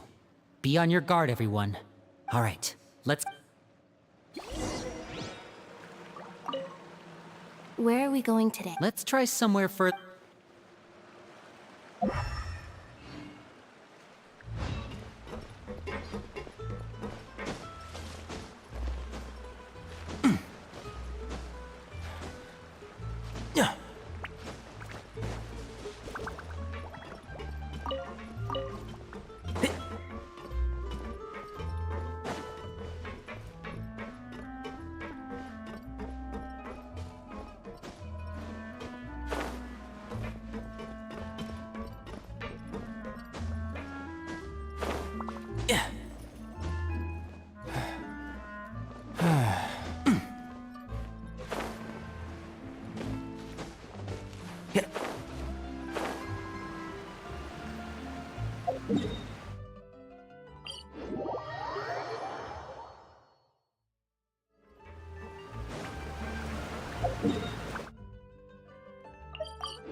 Ad Astra.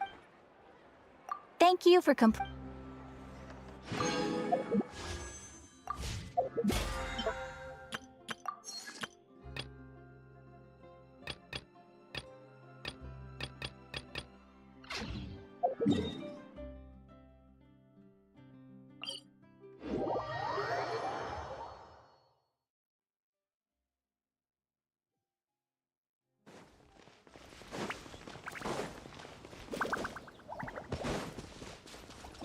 Keep up.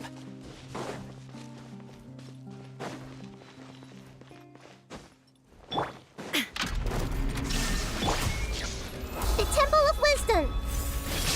lightning Sheriff! Did with I hear everything. Can't see?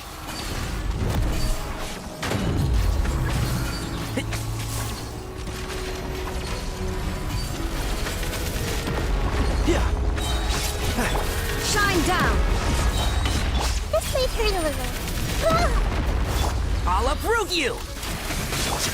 Now you shall perish.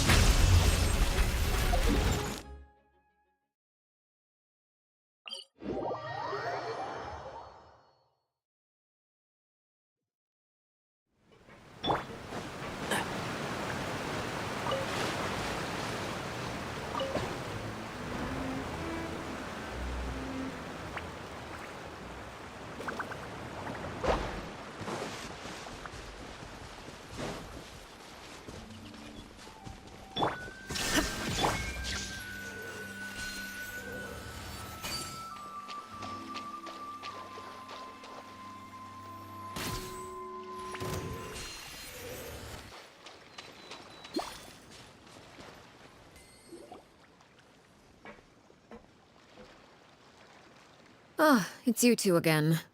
I must say, you look a bit pale. Did you have trouble sleeping last night? A little. Perhaps if you had less on your mind, you'd be able to absolve yourself of such troubles. So what are you planning to do now? Catch up on some sleep? Or should I give you some time to rack your brain for a topic to discuss before I ask any questions? Although I must profess to being curious. Without child here, how do you plan on distracting me? Us? Distract you? Good one. But no, we were just here for a chat. Looks like you could have used some extra time to think. No matter. If you don't have any other plans, why don't you accompany me somewhere? Don't worry. I'll be sure to steer clear of any scheming children. The ocean breeze is sure nice today. Children always think they can hide things from the grown-ups.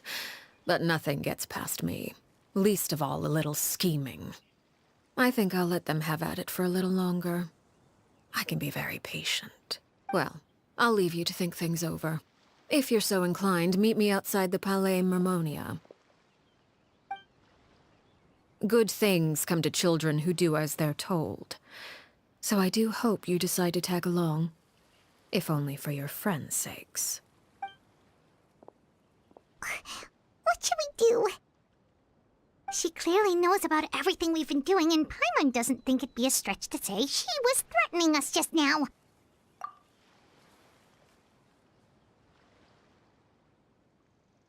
Oh, good idea. Hopefully he sees it in time.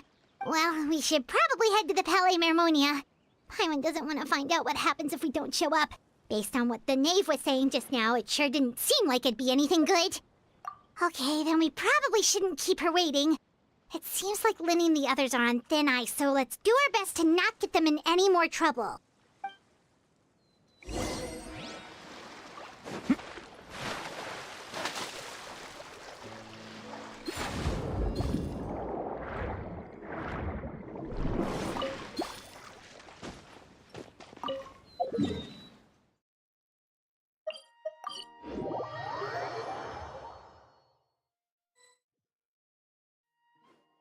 Seeing as we still have some time before my meeting, we might as well enjoy some pleasant conversation while we wait.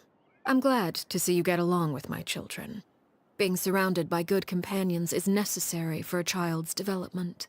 You're not planning on doing anything to them, are you? I assume you're referring to Linny, Lynette, and Fremine. Although, there's that situation with Filial and Nentoy as well. It appears quite a few people have been acting out lately. No matter. I'm not one to discriminate. All those who betray the house meet the same fate. There are no exceptions. Does that mean you're going to kill them? Oh, are you here to beg for their lives? I'm sorry to disappoint, but the rules of the house change for no one. In my organization, everyone is responsible for their own actions. But don't you care about them at all? They really respect you. They even call you father. You must feel something for them. Any organization in which feelings come before principles is one destined for ruin. The House of the Hearth is hardly an exception. You could say our principles are more stringent than most. Perhaps I can offer you this consolation at least. As our guests, you two will not be held accountable along with them. I would imagine Linny, Lynette, and Fremine will be able to keep their lives.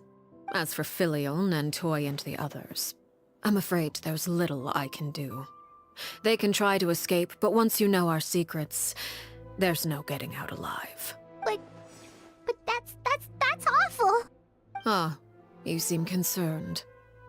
Out of consideration for my guests, I suppose I could turn a blind eye for a little longer. If Linny and the others manage to dispose of Clairvy in the meantime, all evidence of their wrongdoing will be lost. In that case, I could hardly punish them for something I couldn't prove. If their efforts are unsuccessful, on the other hand, all will be held accountable.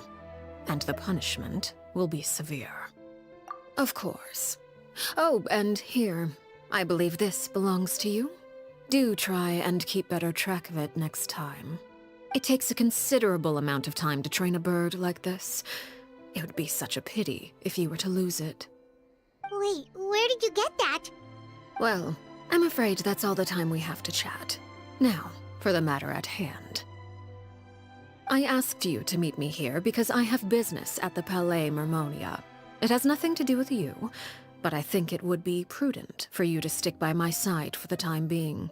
There will always be time later to run off and tell Linny what you've learned. Well, time to go.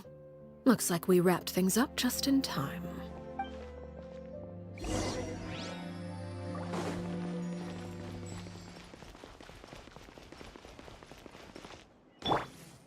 Our bond is strong!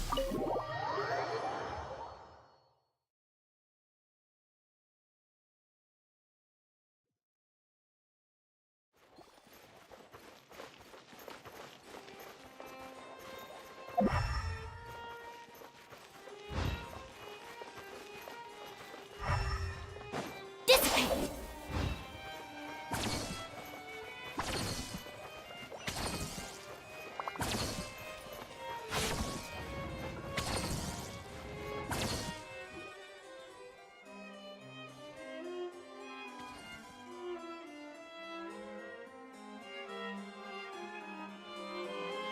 It's been a while, Monsieur Neuvillette. I must say, I wasn't expecting my meeting request to be approved quite so quickly. The Palais Mermonia operates with an efficiency worthy of admiration. It is only right that an esteemed diplomat such as yourself should be afforded the proper level of respect.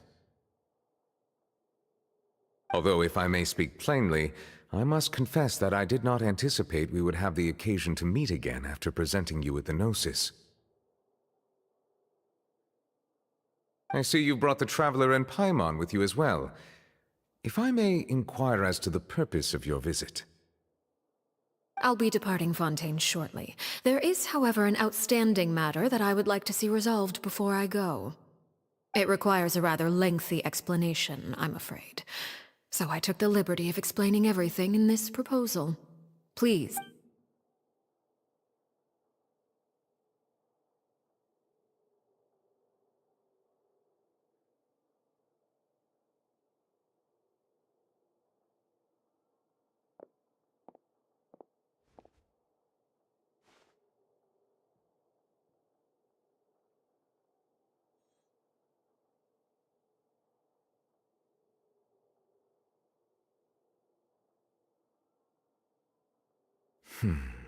I understand your request.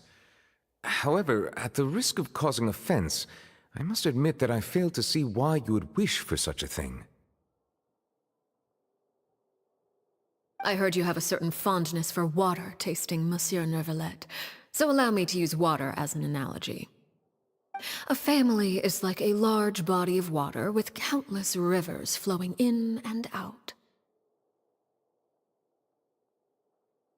As someone who watches over this system, I would hope that each river that flows from the source will eventually reach the ocean.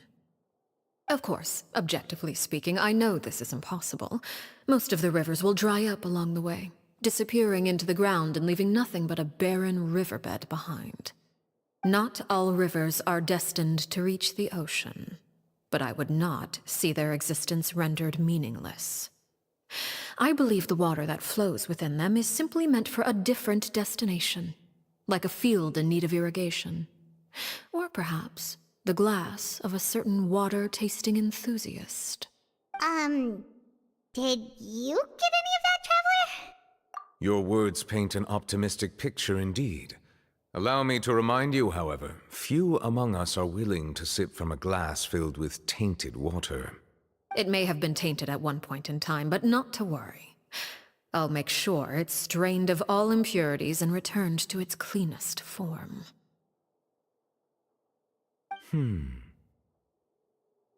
I seem to recall there being a transactional aspect to your proposal. Perhaps you could expound on that? If you accept my proposal, Monsieur Neuvillette, I will gradually withdraw my forces from Fontaine. And, unless absolutely necessary, I will no longer carry out any special missions within Fontaine. I presume I can take your words to mean that, in the future, cases similar to the Tartuffe assassination will cease to cross my desk? Tartuffe? Ah, that thief who embezzled funds from all those charities, you mean? My deepest condolences to his family, but without any evidence, I cannot imagine how the House of the Hearth might have been involved in his passing. Of course, if you accept my proposal, Monsieur Neuvillette, I'm sure certain measures could be taken to reduce the frequency of such troubles. You choose your words carefully indeed. In that case, I am inclined to accept your proposal. My thanks for your generosity, Monsieur Neuvillette. Well, with that settled, we should be going now. I took the liberty of bringing along 2 bottles of spring water from Snezhnaya for you to enjoy. I do hope I get the chance to hear your impressions. Perhaps at our next meeting, yes? Indeed. I trust you would not overlook your commitment in the meantime. All right, Traveler Paimon. Time to go.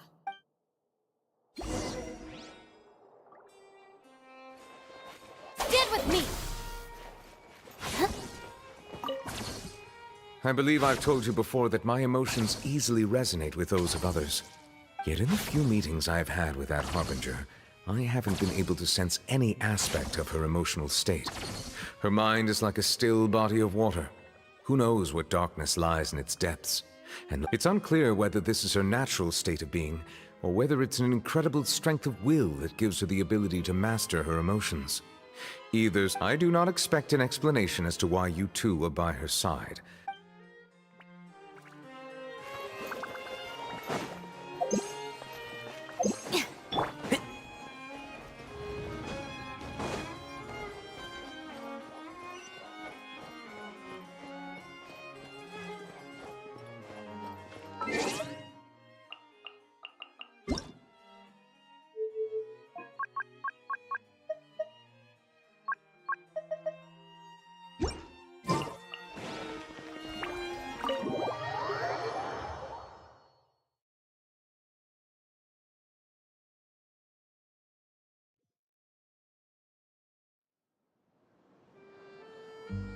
So, what exactly were you talking about back there?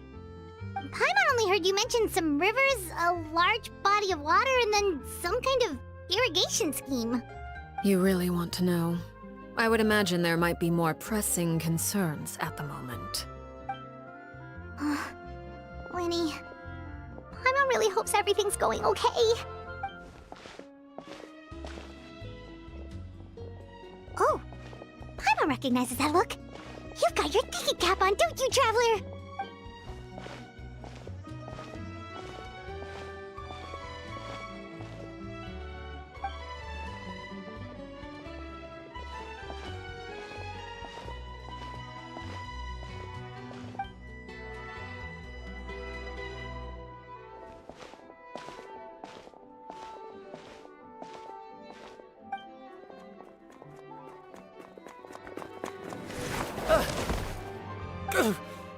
Oh, shoot.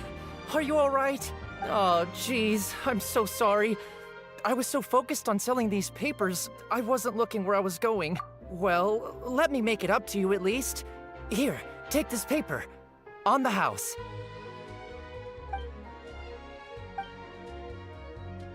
Oh, you don't have to give us anything. Please, I want to. It's not like I'm short on supply. All the extras will be useless come tomorrow anyway. It's my fault, really. I was just trying to bring home some extra mora for the family, but... What's going on here? Nothing much. I just ran into your friend here on accident. I should probably get going, actually, so... Hold on. Of course, I'm happy to compensate you with mora, it's just... I don't have any on me at the moment. I'll take 3 papers. Here. Oh! Thank you for your patronage. May the Archons bless you with good fortune. If only I had the chance to run into such generous customers every day. I should probably just take on a smaller inventory though, right? I'm getting married soon, so sometimes it's hard to not get ahead of myself. Anyway, I should head out. Goodbye! Well, now that my affairs are settled, we should take the boat back to Poisson. We've even acquired some light reading to enjoy a... Actually, why don't we stick around for a little longer? Paimon just realized how hungry she is. She can't head back to Poisson on an empty stomach. It appears you two are under the impression that delaying our return will somehow alter the situation in your favor. I'm sorry to ruin your fantasy, but your efforts are meaningless. That being said, I could be persuaded to give Linny some extra time. I just have one condition. If you agree to my request, I'll even answer some of your questions. You're quite curious about Claire V, are you not? And my relationship to her. Wait, why are you being so generous all of a sudden? You're not gonna ask us to do something bad, are you? You overestimate yourself.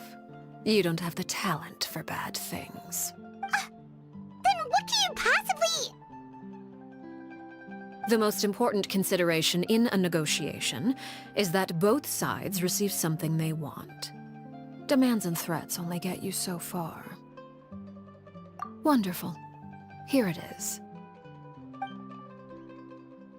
When the time comes, make the choice that you deem most appropriate in the situation, and lend your help to the House of the Hearth. Okay, sounds normal enough. But what do you mean, when the time comes? That is for you to decide. Then we have a deal. Follow me.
What is this place? Somewhere long forgotten by everyone. It used to be a grand building. Now it's nothing more than a pile of rubble. No one comes here anymore, nor does anyone care about what once happened here. Although, this place does have something to do with the story I'm about to tell you. It was before I became a Harbinger, and before Linny and the others joined the House of the Hearth. Due to certain events, I first killed Clairvy and then her mother. And this is where it all happened. You were the one that killed Clairvy? Patience now. Allow me to explain Clairvy's side of the story first. I'll start from the beginning. Clairvy was 6 years old when she was brought by her mother, Crucibina, to live in the House of the Hearth. From the outside, it seemed like a fairy tale. A thriving family made up of kind adults and friendly children. Crucibina was the knave at that time, and the House of the Hearth was under her control. She was Clairvy's mother by blood, but she was also the mother to all the children in the house. Clairvy was happy here, for a time. But she quickly realized that being part of this family wasn't a fairy tale at all. It was a kind of purgatory. Purgatory? Exactly. The House of the Hearth takes in war orphans from all over Tevat. But as for how to raise them, that depends entirely on the person in charge. Crucibina came up with a novel idea. She would teach the children to fight, force them to duel each other, and then crown as the king of the house the child who proved themselves most worthy of inheriting her title. It's difficult to estimate the number of children who died or were maimed in the process. There's little I can say about the ones who died. The ones that emerged with permanent injuries, on the other hand, well, they still served a purpose. They would be handed over to the doctor to be experimented on, or sent away on dangerous missions. Nothing more than tools to be used and then discarded. So those were the experiments Clairvy was talking about. But what actually happened to her? You said that Clairvy was Crucibina's daughter, so if Clairvy tried to convince her to stop what she was doing, Crucibina probably would have listened, right? Despite being Clairvy's mother, Crucibina cared little for her daughter.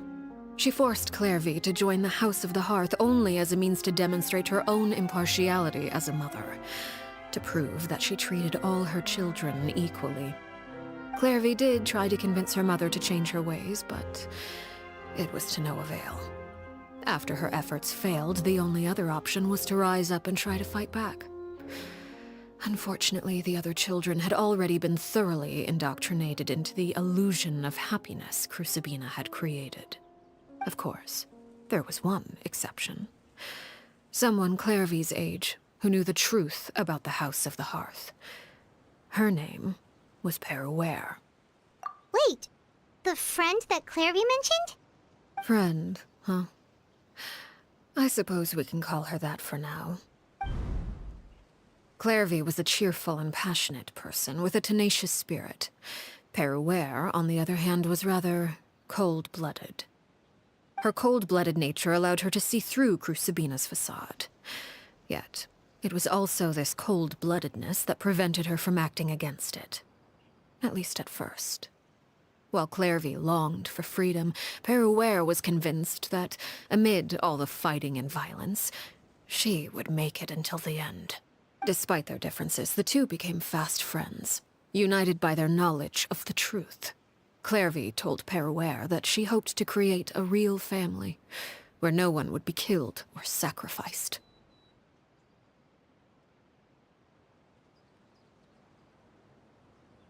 There may have been a certain naivete to her ideas, but Clairvy proved her determination many times over. She tried countless times to run away, ask for help, or expose the truth. But her efforts only earned her beating after beating. The only thing that kept her going was her strength of will. Even with her body racked with pain, she would still stand on her tiptoes and open the window at night. She and Peruere would look out at the moon together, a fierce longing for freedom shining in her eyes. But one day that light simply vanished. Oh no. What happened? Her hopelessness resulted from a culmination of things. 10 years had passed. 10 years worth of failure after failure. She and Peruere weren't children anymore, but finding any chance to escape still seemed as hopeless as ever. It was during this time that Peruere suggested a new plan. If escaping was out of the question, why not take down the very person sitting on top of this throne of lies? Mother herself. Clairvy rejected that proposal.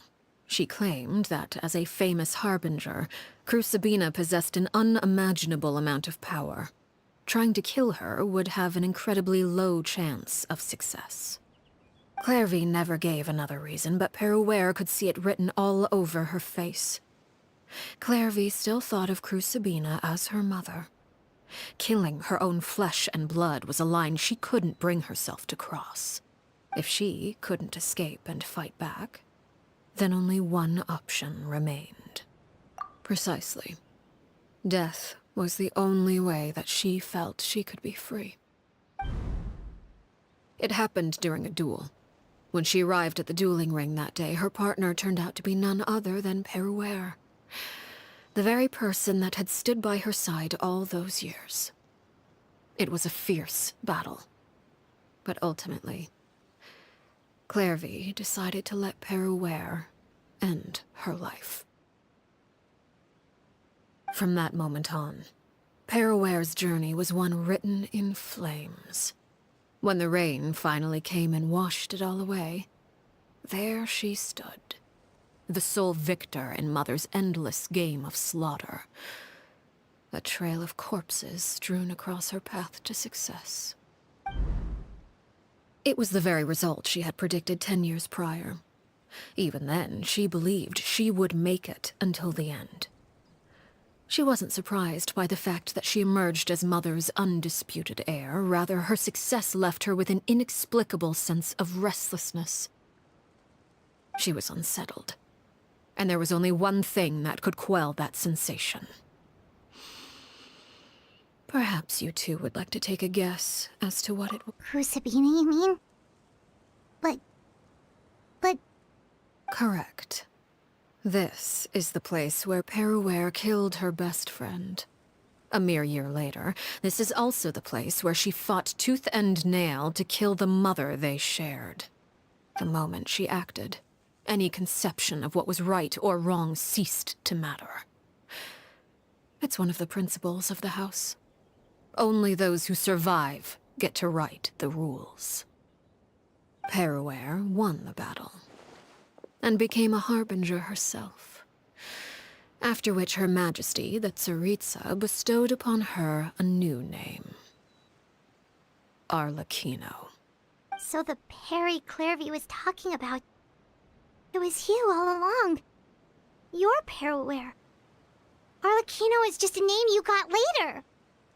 I left that name behind long ago. I must say, hearing it now does bring back memories. After I defeated Crucibina, the moniker of Mother died with her. I chose to forego the title she called herself and even chose to give up my own name. I rebuilt the House of the Hearth under a new identity. Not only as Arlecchino, but as father. And that is where the story ends. Any more questions? Yeah. Based on what you just told us, Clairvy wasn't a little kid when she was killed. So the Clairvy we met... was she really a spirit at all? I suppose you could call her an illusion born of flame. Her existence is like ashes to a fire. Something left over in the wake of blaze and ruin. You see, a certain power runs through my veins. It's not unlike a curse. My flames leave behind shadows of anything they consume. Of course, the chances of those shadows morphing into a sentient entity are exceedingly slim. Clairvy is a very special case.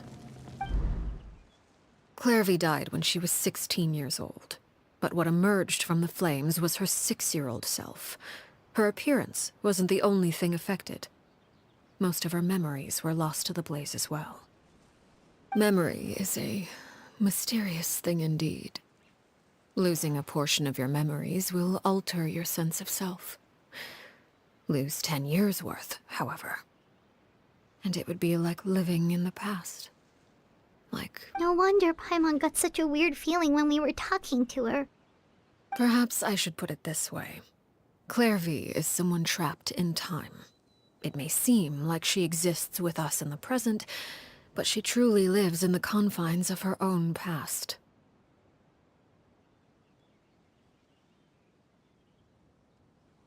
So if all of that is true, then you must have known about Clairvy for a long time.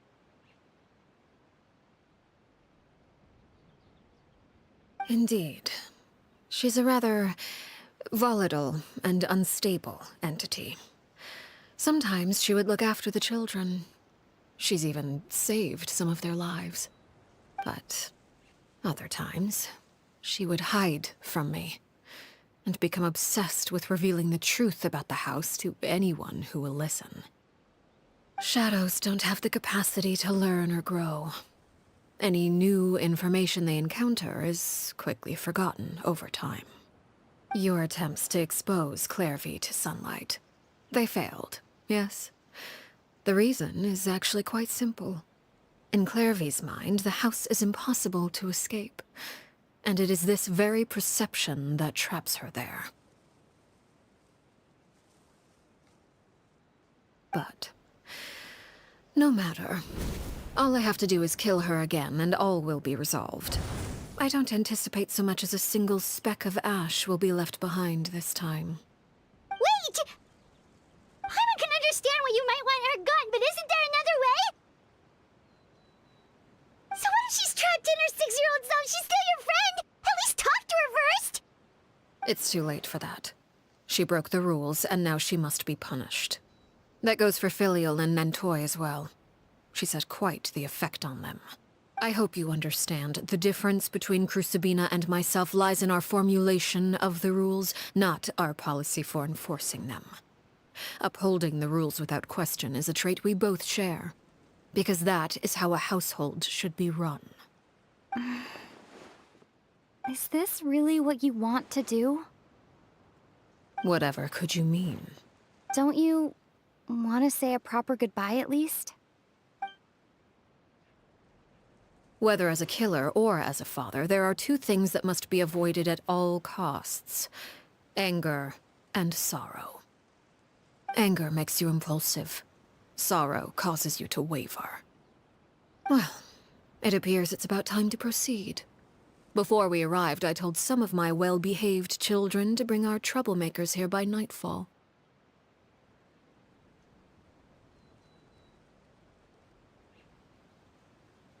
I do believe I've kept my end of the deal. I gave your friends quite a bit more time. As for what happens now, we'll just have to wait and see.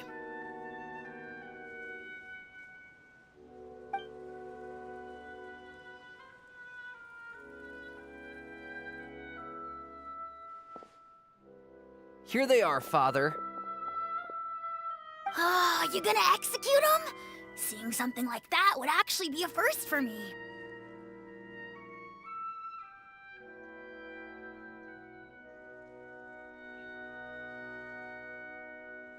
Lenny!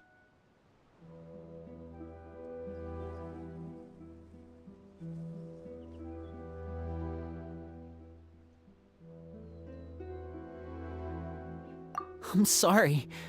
I heard about how you helped buy us more time. But I still failed. I couldn't find a way to fulfill her wish. Huh? Are you... Perry?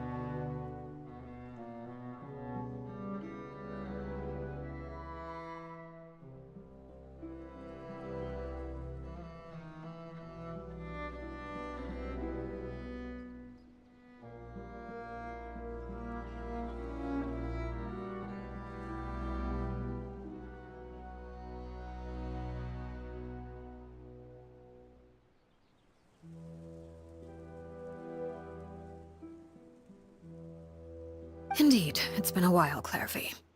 Perry! Shh, stay right there. I'm sorry to postpone our reunion, but first I believe certain scores need settling.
Father, let me explain.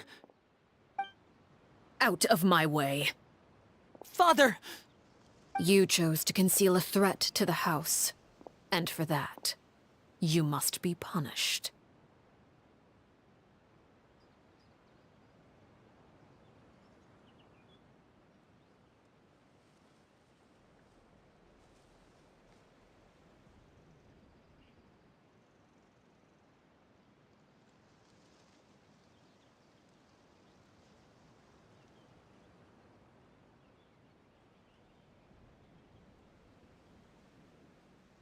Overall, however, I suppose your wrongdoing is hardly the most egregious of the bunch, so I'll deal with your punishments later. As for right now, the more pressing concerns are the traitors among us. By traitors? Do you mean us?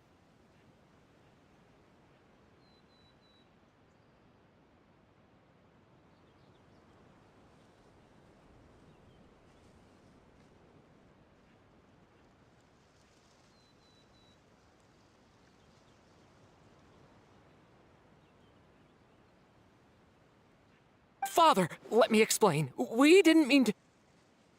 Fultz, why don't you share what you heard? Yes, Father. Secret Midnight Meeting number 3. Participants, Filial, Nantoy, Sato, Toddy. Nantoy clearly said, if only Father wasn't the one who took us in.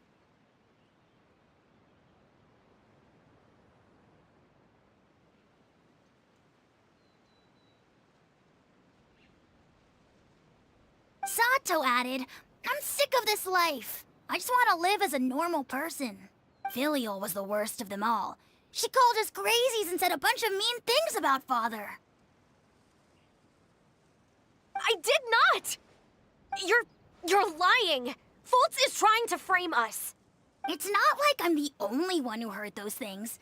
After that, you and Toddy and a bunch of other people started talking about Clairvy. You were using all those things Clairvy brought up as an excuse to question Father. We're birds locked in a cage. The only way out is to destroy it. That's what you said, wasn't it? You little... You just want me gone, don't you? What did I ever do to you, huh? And you, Sheplo, have you forgotten who stood by your sickbed, watched over you, and changed your dressings? Come on, let's hear it then. What? You're wrong, Filial. We don't want you to die. You're our family. Liar. You wouldn't be doing this if that were the case. So why? Why have you backed us into a corner? We all live in the House of the Hearth. You know the type of work we do, Filial. A single betrayal can cost dozens of us our lives. It's not like it's never happened before. That kind of thing is hard to forget. That's why the House of the Hearth cannot tolerate any form of betrayal. Ever since we came to Poisson, you've had 7 secret meetings. A lot of the things you talked about really crossed the line. You've been spying on us for half a month? Wait a second. Now that I think about it, the move to Poisson was just a way to make it easier to spy on us, wasn't it? Because we were all in one place. You've had this planned all along. Filial, Nantoy, I'm sorry. I owe you both my life. I owe Clairvy too. If it weren't for all your help after I got poisoned, I wouldn't be standing here today. If this were any other situation, I would do anything to repay that kindness, even if it cost me my life. But rules are rules. I'm sorry. My hands are tied. Why? Why? That's enough, Filial. We made a mistake, and we should own up to it. We broke the rules.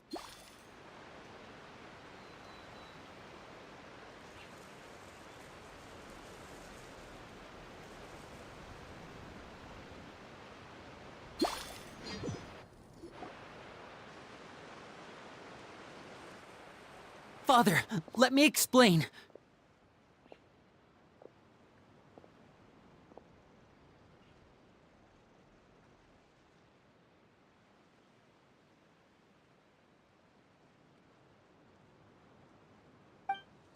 Out of my way. Father! You chose to conceal a threat to the house.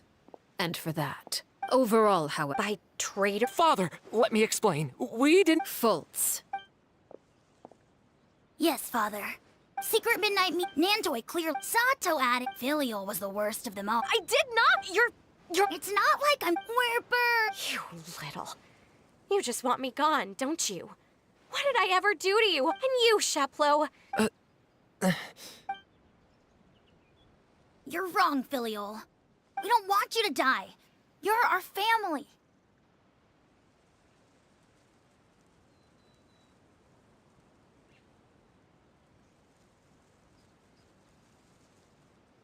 Liar. We all live. A single betrayal can go. That's why the House of the Hearth cannot... You've been... Filial, I owe you both my life. If this were any... Why? That's enough, Filial. We made a mistake, and we should own up to it. We broke the rules, plain and simple. And now we have to face the consequences. I'm sorry, Sheplo. Fultz. I'm sorry, Father. We... accept our punishment. Sheplo, according to the rules of the House of the Hearth, how should these traitors be punished? All those who betray the house pay with their lives. And so it shall be.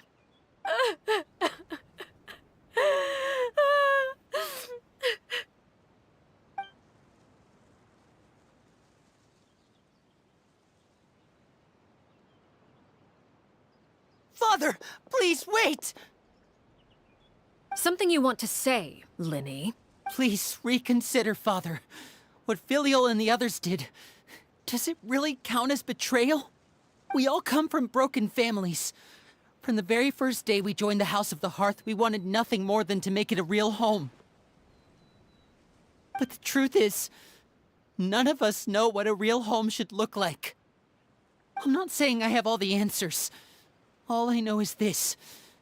Killing Filial and the others may uphold the rules, but doing so will only bring us further away from being a real family than we've ever been. So please, Father, please, reconsider. I agree with Linny. Father, please. Linny, you... I also agree with Linny.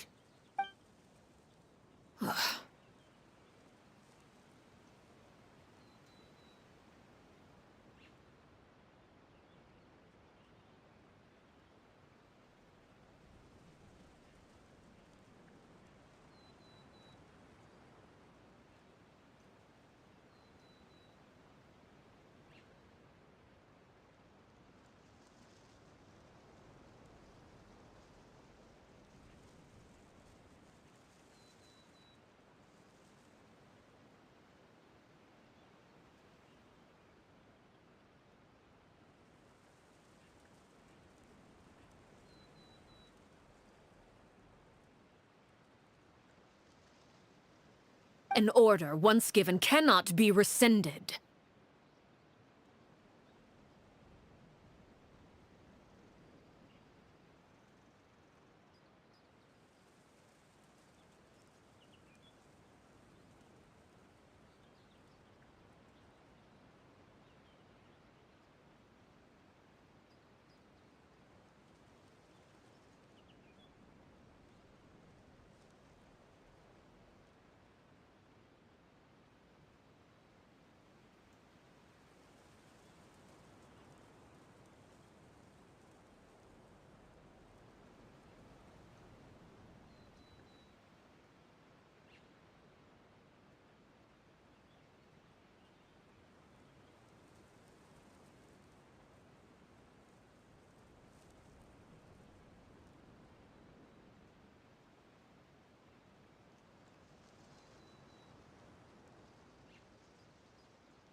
However, given the extent of your determination, I suppose we shall have to go about this a different way.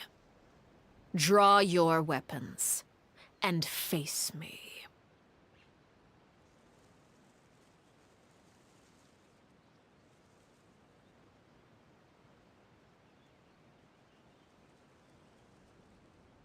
Our weapons? Father, are you referring to a duel? Precisely. The rules of the house will not be altered. Traitors must be punished.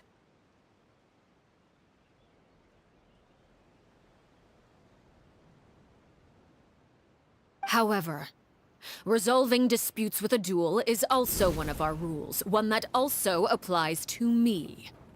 Demonstrate a sufficient showing of strength, and I shall offer a concession.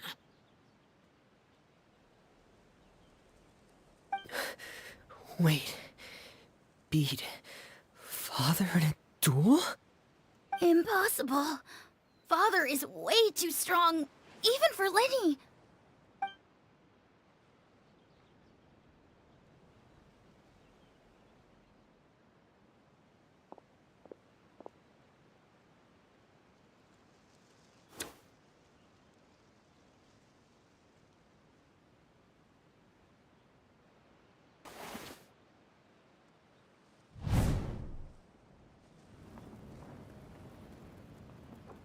Did you hear that, Traveler?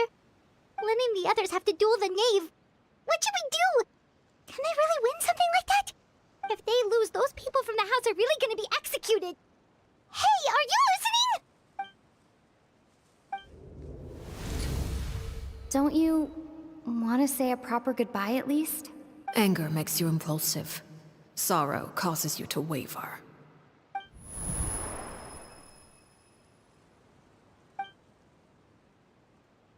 Oh, looking at that expression on her face, she seems really serious about this. Guess that means there's no chance she's throwing the duel on purpose, huh? When guests are around, families are often on their best behavior. And any disputes are less likely to escalate. When the time comes, make the choice that you deem most appropriate in the situation, and lend your help to the House of the Hearth. What's wrong, Traveler? Hey, where are you going? Traveler? You're asking to join the duel against the knave? I'll allow it. We do have a ready-made dueling ring at our disposal, after all. All I would advise is this. Keep a firm grasp on your weapon, and give it your all. Any less, and you may just lose your life.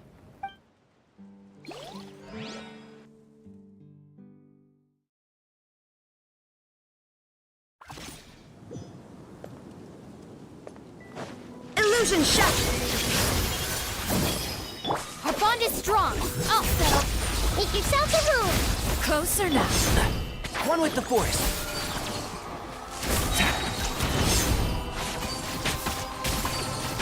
I With hear these everything. rising flames. Is it my turn now?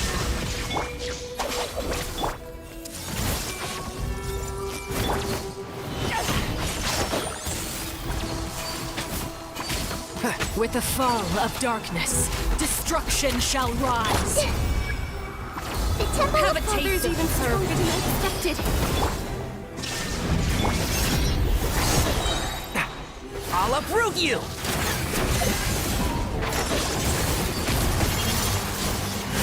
How am my tail's all messed up? Who's next?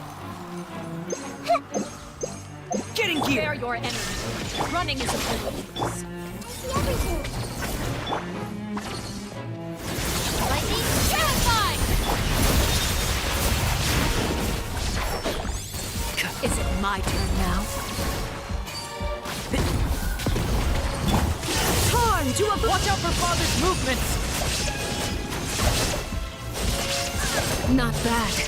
You've proven to be a worthy opponent after all. Closer now. Share my knowledge. I hear everything! Over here!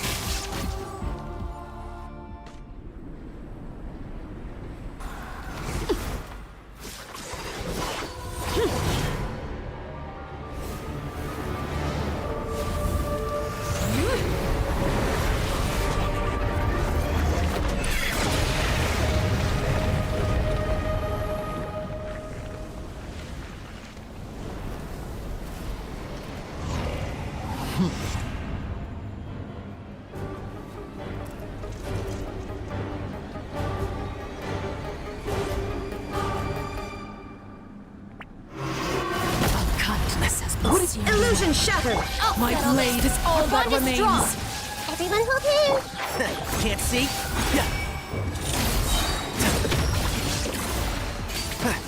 I'll uproot you!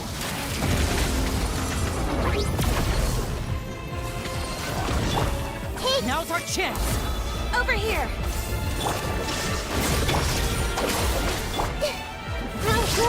And Shroud! Let's See how strong your resolve Let's nip that in the bud. Inazuma shines eternal! Watch out for Father's movements! Look out! Everyone hold hands! Our bond is strong!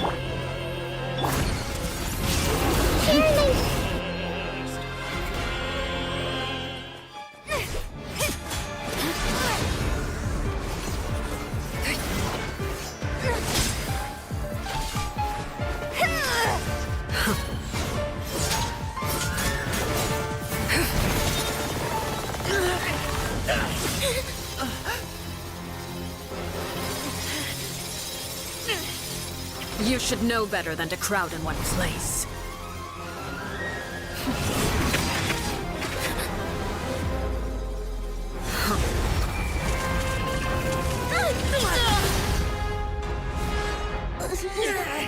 Oh, I know.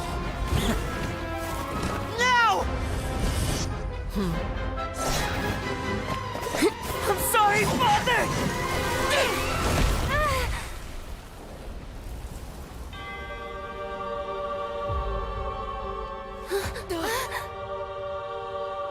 Sorry for what? This pitiful excuse for an attack.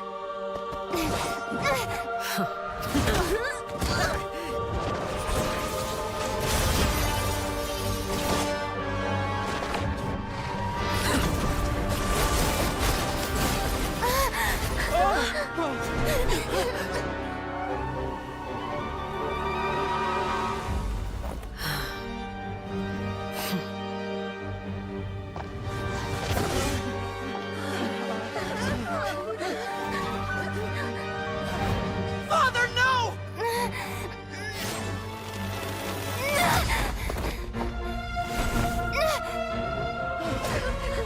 Made it out, did you? You're stronger than I expected.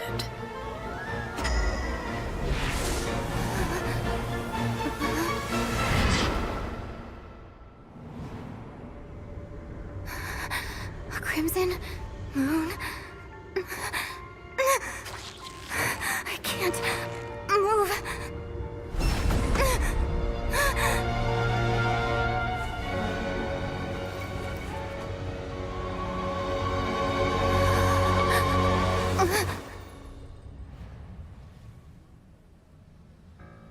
Still, not strong enough to beat me.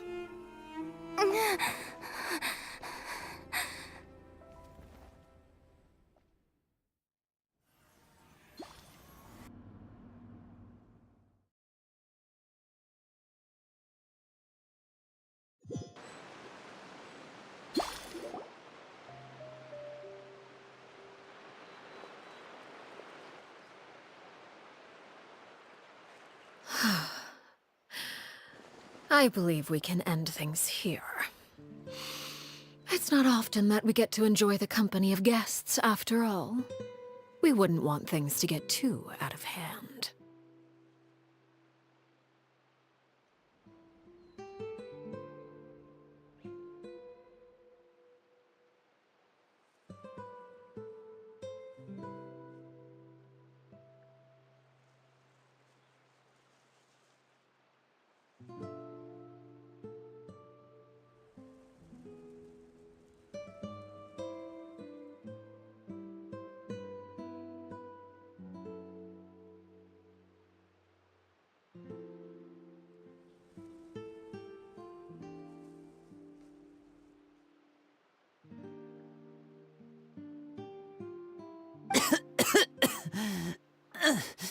Brother, are you all right? Linny! Given that I am the victor of this duel, as agreed, the punishment stands. No! I never thought things would end like this. However, everyone involved in the duel demonstrated a remarkable level of strength and determination. In light of this, I'm prepared to change the method of execution. Elwar, the bottled flames I gave you for safekeeping. Do you still have them? Yeah, Yes. I wasn't sure what they were for, but I've kept them super safe. I didn't... Wonderful. Then, in just a moment, I'll have you administer them. Bottled flames? Indeed. They're the product of a secret experiment. Under certain special circumstances, flames can be extracted from my person and preserved. Once ingested, searing pain will spread across every inch of your body. No harm will come to you physically, but your memories will be burned away. If you can withstand the pain.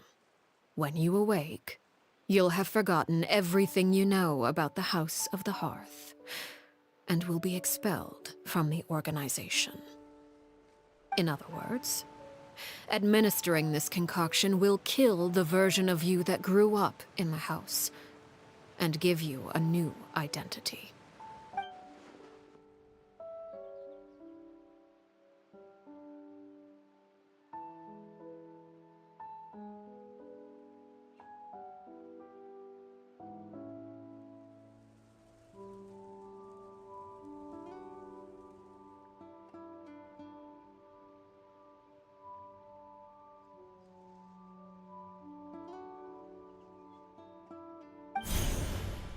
Memory is a mysterious thing indeed. Losing a portion of your memories will alter your sense of self.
So, you're just letting us go, Father?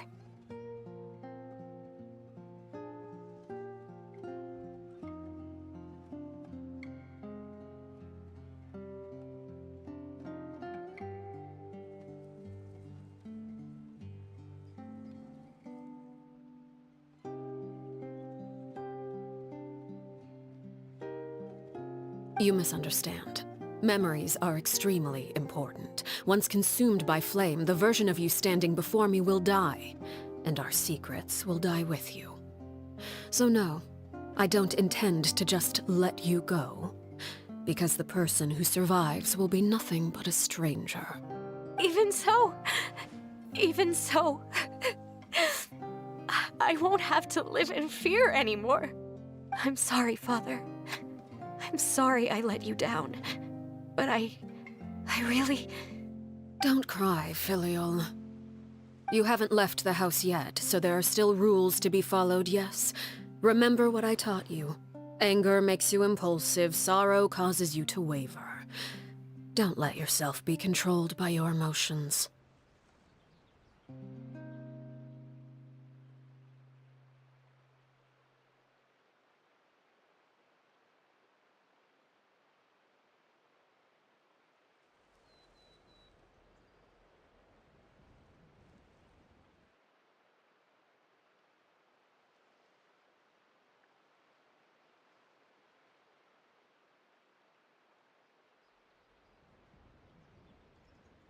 Of course. I'll remember. Dry your tears, and go pursue the life you really want. Yes, Father. Chaplot, Fultz, Elwar. Take them back to Poisson. And bring Linny and the others as well.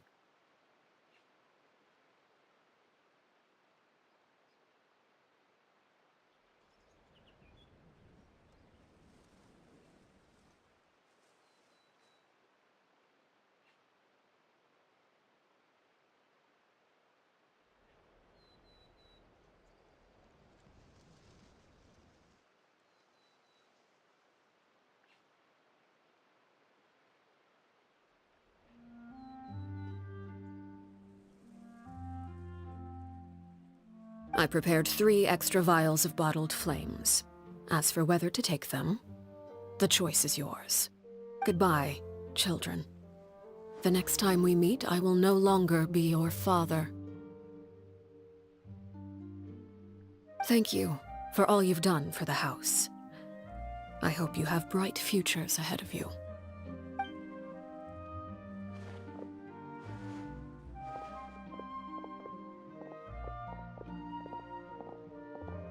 Father.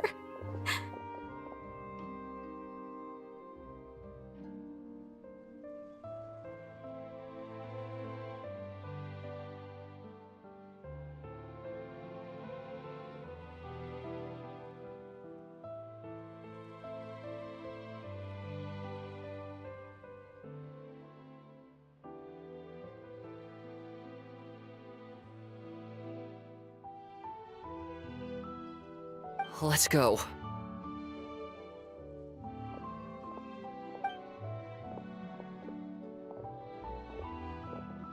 Here, grab my arm, Linny. I'll help you walk back. Thank you.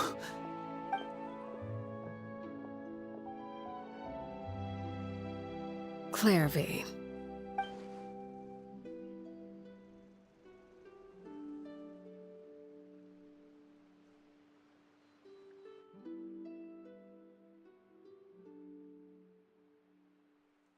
Can we talk now?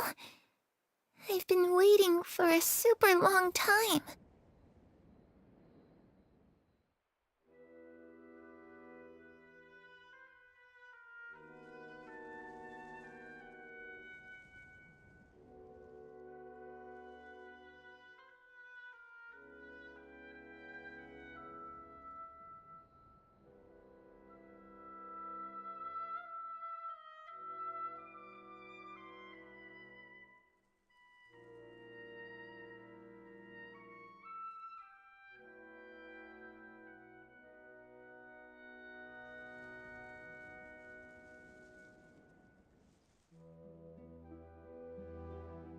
You really are Perry, aren't you? I haven't seen you in so long. How come you're all grown up? Wait, did I somehow travel to the future on accident? Or am I dreaming? What a long dream!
Neither. You died, Clairvy. That's what happened. You could have at least sugarcoated it a little! Look, she's so speechless! Oh. Okay then. Huh? That's it? You accepted it just like that? Yep. If that's what Perry says happened, then I believe her. Perry wouldn't lie to me. Plus, I don't really need to know why I'm like this. I'm more curious about what happens in the future. If you're a harbinger now, Perry, that means Mother is gone, isn't she? Can you tell me about it? I want to know what happened to her. And to... You never stopped trying to defy fate. At first, no one believed you. You could only vent your frustrations to the moon. In fact, you often sought comfort in the night sky. You wanted to see the aurora, so one night we promised each other we would go to Snezhnaya to see it together. Later on, you tried to run away, but you were brought back each time. Mother spared your life, but it wasn't out of kindness. Instead, she decided to make an example of you by slowly torturing you over time. That way, the other children would know what happens to traitors.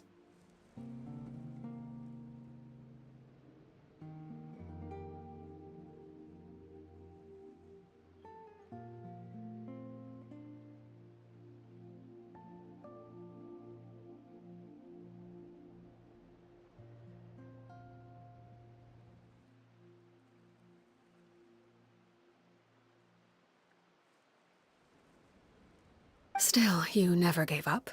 Mother hoped that through ruthless duel after ruthless duel, she would be able to crown an ultimate victor among the children she raised. But you called on everyone to unite, to fight to a draw in order to reduce casualties. Your efforts may have only delayed the inevitable, but still. You gave them hope.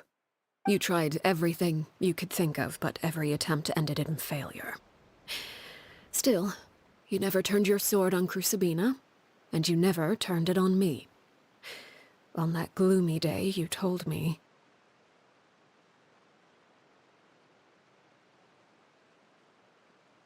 For the last 16 years of my life, I've done everything I can to fight for freedom. But now, I realize that the only freedom I truly possess is the freedom to choose to die. I never imagined I would say something like that. I must have been feeling really worn down. But somehow, I still think I understand. According to Mother's plan, only one of us was going to make it until the end. And I always hoped that person would be you. If I could do it all over again, I still don't think I would make a different choice. Even when... Is that so? Even now, I'm not sure I truly understand what kind of freedom you were trying to pursue.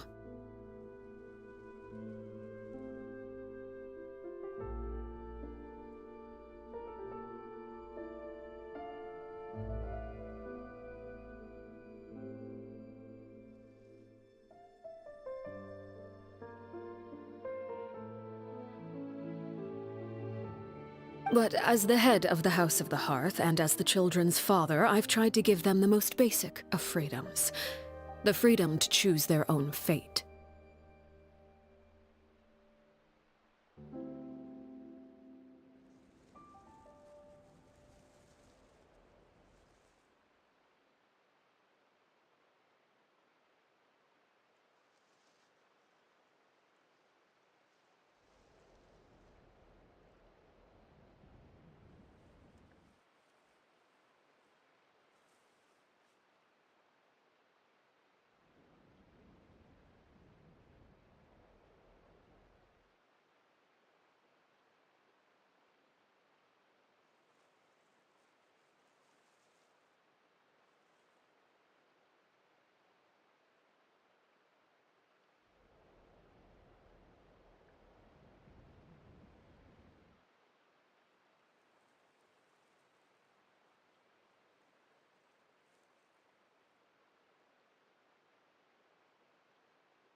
It's something I discussed with the Eudex of Fontaine. The children who want to leave the house will have their memories wiped clean of all secrets pertaining to the organization. In return, they will be allowed to live a normal life in Fontaine without being prosecuted for their past. Of course, I won't simply hand freedom to them on a silver platter. They have to fight for it and prove themselves worthy of it. Only freedom that is earned has true value. That's more than enough. That's exactly the kind of life I was fighting for. You know, Perry, I think you're a pretty amazing king, and a really great father, too. I'm really happy that you're the one who took over the house. I guess I do have one regret, though. I still haven't seen the outside world. Well, it just so happens that our dear guests over here have been to many nations and traveled to countless places. Perhaps they would be willing to tell you what the outside world is like.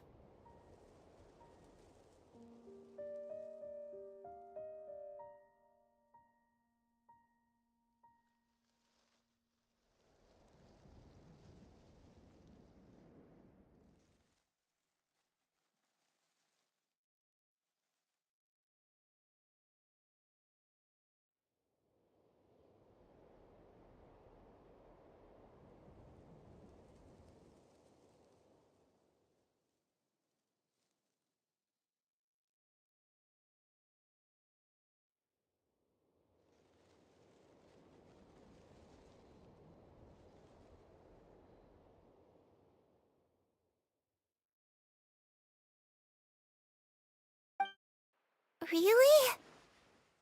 Of course! We've traveled all over the place. We've got so many stories, we could probably talk your ears off for 3 days straight!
You know, I used to dream of playing the lute while singing into the winds of freedom. Ah, that's where Mora... If I had some Mora, I would buy 3 new... It's just too bad Perry doesn't like wearing dresses. And Mother? Well, she probably... Those yokai you mentioned, what do they look like?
I once saw a drawing of this one guy with horns on his head and a super... Oh, sounds like you're talking about an Oni. Yep, I was always too afraid to skip Mother's fighting lessons, but at the academia, I bet you could do all sorts of secret things in class. Things that have nothing to do with studying.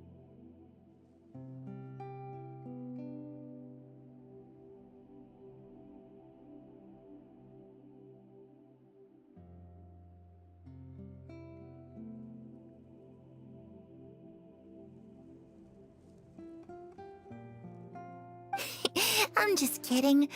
Being able to study whatever you want without having to fear for your life actually sounds pretty great.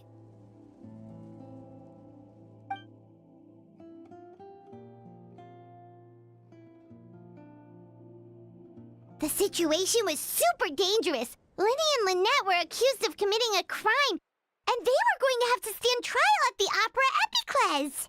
Oh no, that must have been hard for all of you. What happened next? Don't worry, we were able to turn the situation around super quickly. All thanks to Detective Paimon, of course. How'd you do that? Come on, tell me. Okay, so it was like this. After the failed magic show, we rushed to the scene and...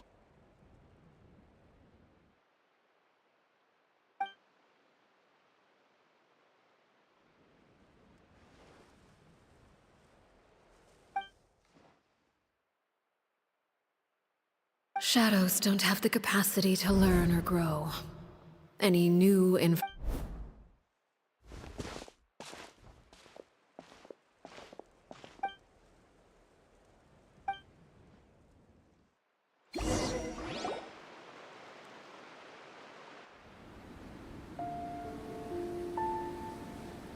Clairvy, you've worked tirelessly from the shadows to overthrow the House of the Hearth.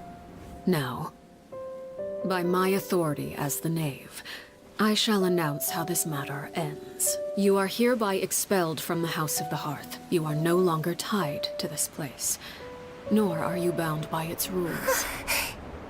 You're saying that I can finally leave? I get to experience the outside world as well? Oh, I almost forgot. There's no getting older for me.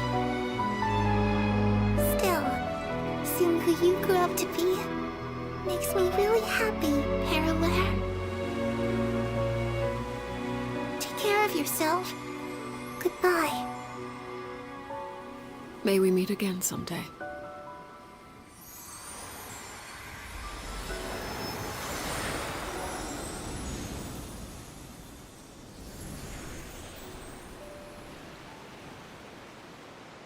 Clairvy. She left so soon. Paimon didn't even get to finish her story. I also have certain sentiments left unsaid. I wanted to tell her that the aurora I saw in Snezhnaya was just as beautiful as the ones in the pictures. But a shadow's memories reset at dawn. Had we delayed any longer, we wouldn't have had the time to say goodbye. Whatever regrets may linger, let them be lost to the coming of a new day. Father? It's Lyney! Hey, Lyney!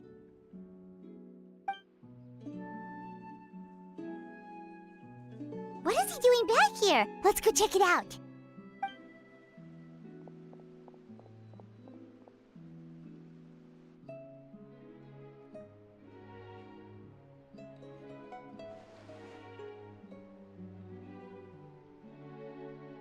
Father, the bottled flames have been administered. Filio and the others have left the house. And you?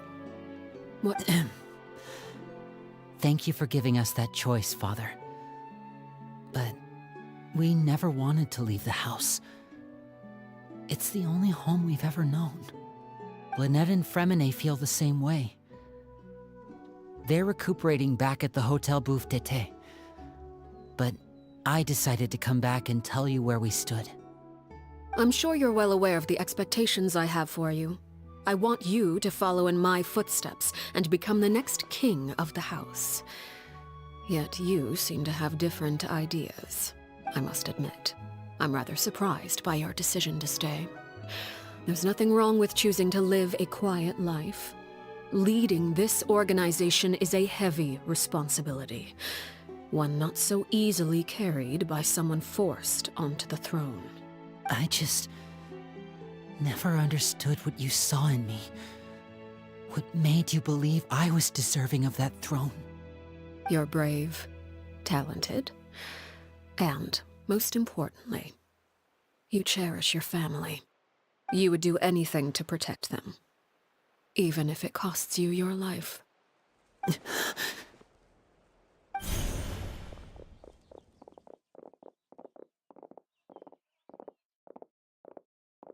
Speaking up back there was so brave of you, Lyney.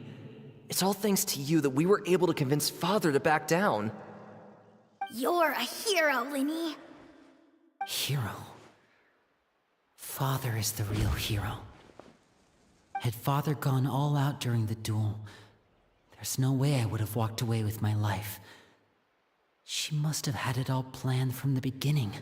From the very moment she suggested a duel. I'm not deserving of that title. I'm not strong enough or smart enough. You're wrong. In my opinion, all you need to be deserving of the throne is conviction and the necessary strength to act on it. We may have different ideas of what it means to be a family, but you can hardly be said to lack conviction. What you truly lack is strength.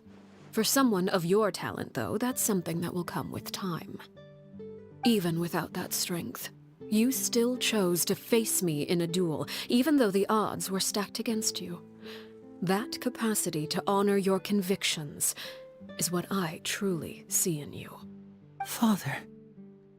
No one knows what the future holds, what tragedy or triumph may be in store. Being at the head of this organization requires the strength of will to face whatever comes. If reaching a certain standard were required to go after what you want, I would never have succeeded in killing my predecessor. Back then, there was still a considerable gap between our abilities. Strength may decide the ultimate victor, but those who let a lack of strength dictate their decisions or undermine their convictions will never be worthy of the throne. I understand, Father. Thank you. Children must grow up to surpass their parents. Only then can a family continue to flourish. The road ahead is not an easy one, so I'll ask you one last time. Are you certain you want to stay? You've done so much for me, Father, and that kindness must be repaid. Plus, with Project Stuja at hand, there are many dangers ahead, and I, for one, don't intend to back down. Protecting my family at all costs. That's my conviction. Then you're welcome to stay. As for Project Stuja, you need not be too concerned. If those cowardly businessmen and heartless dignitaries try to take us down, I'm prepared to teach them a lesson.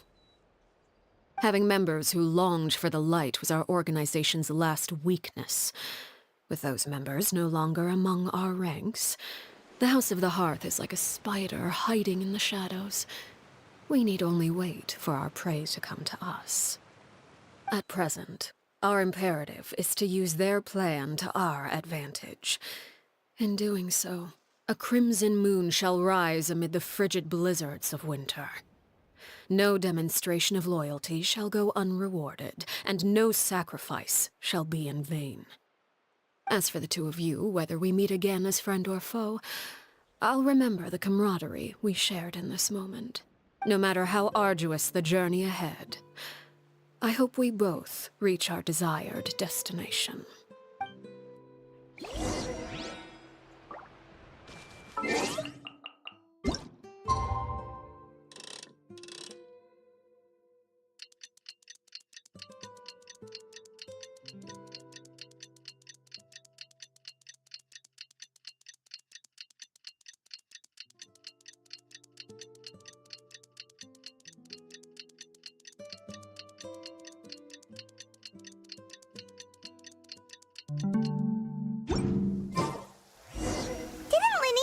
Lynette and Fremine were recovering at the Hotel Bouffes d'été? Oh, Paimon wonders how they're doing. Maybe we should go check on them.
Illusion shattered! Lightning purified! I hear everything!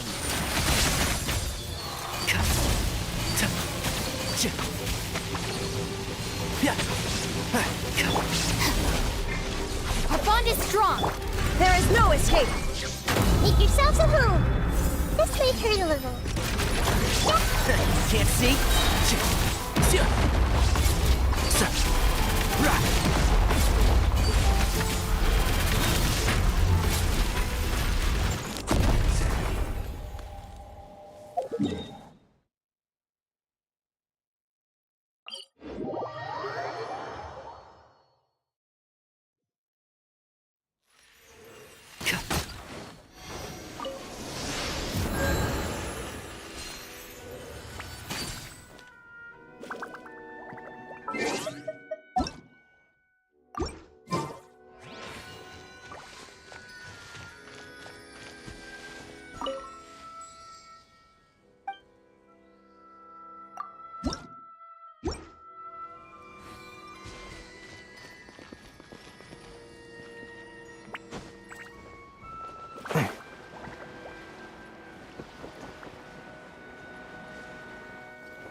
Commit it to memory.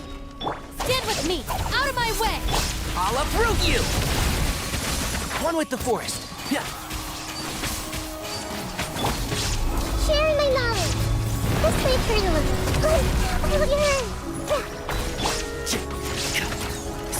And shroud. Keep up. I see everything.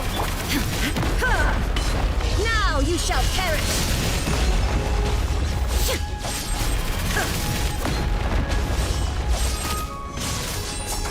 Shine down!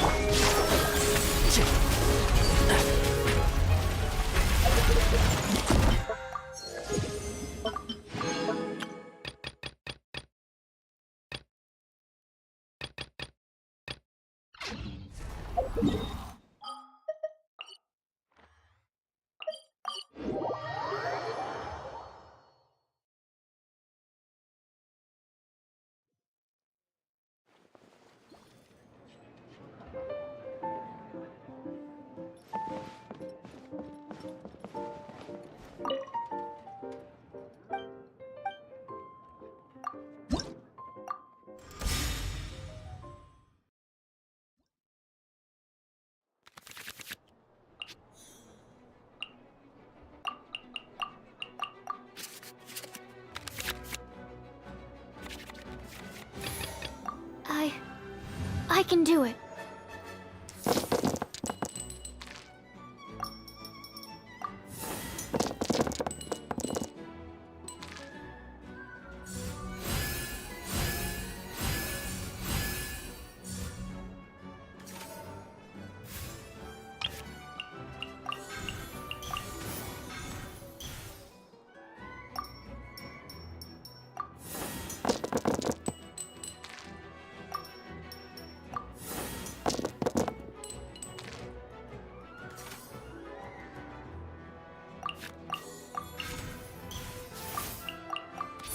Test 6308.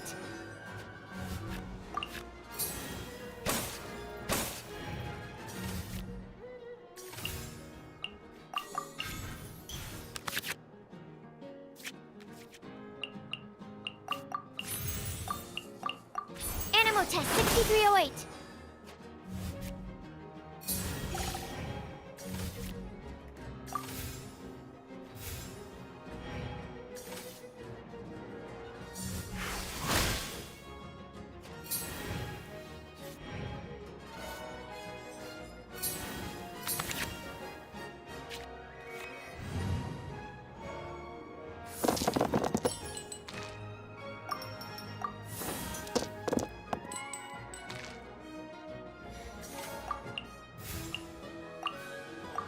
Enhanced Animal Module 75.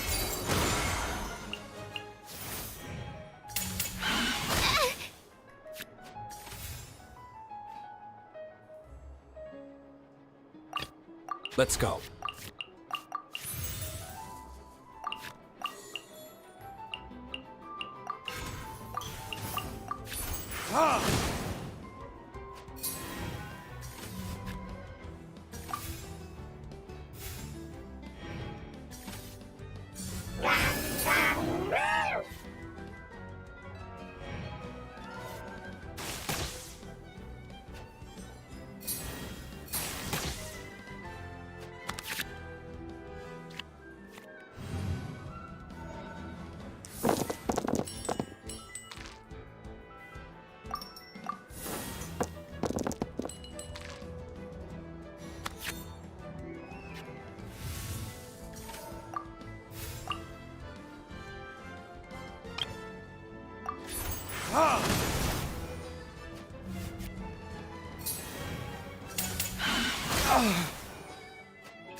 I heard you.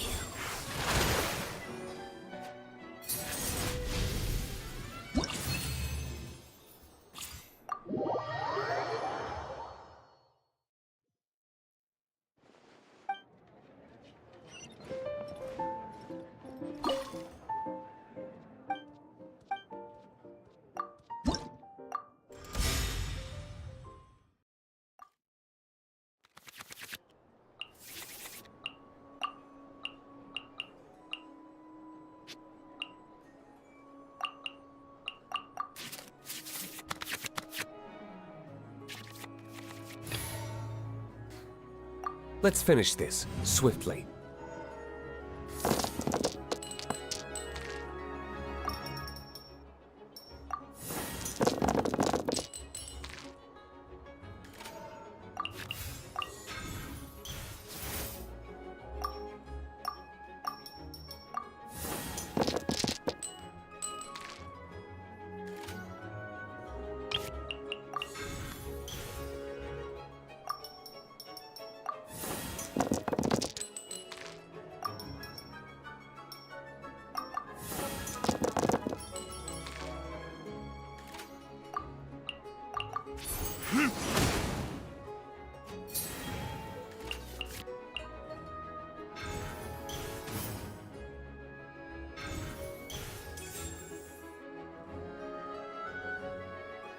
Right now.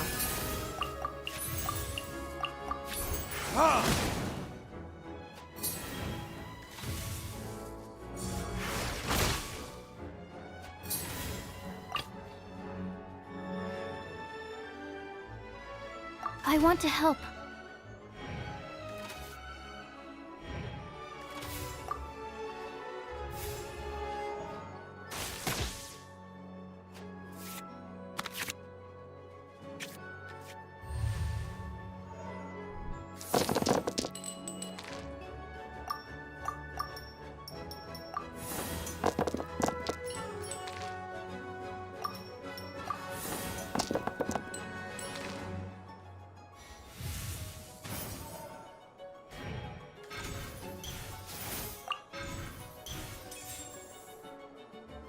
sight to behold.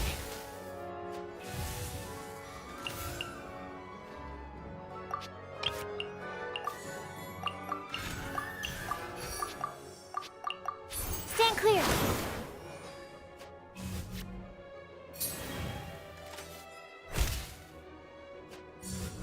Bam! My research has failed.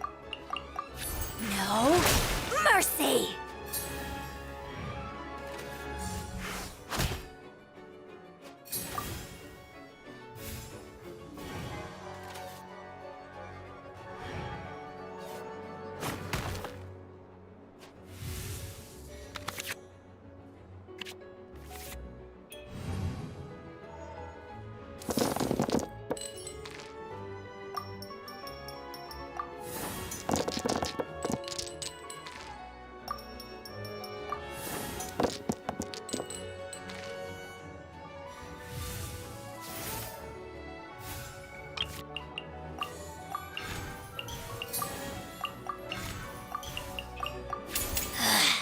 Mirror images disperse like water.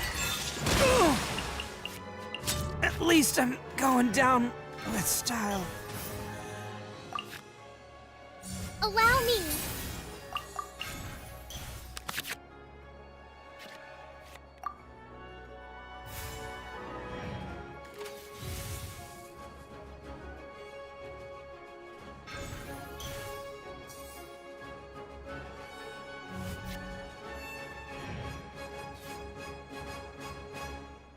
Emerge.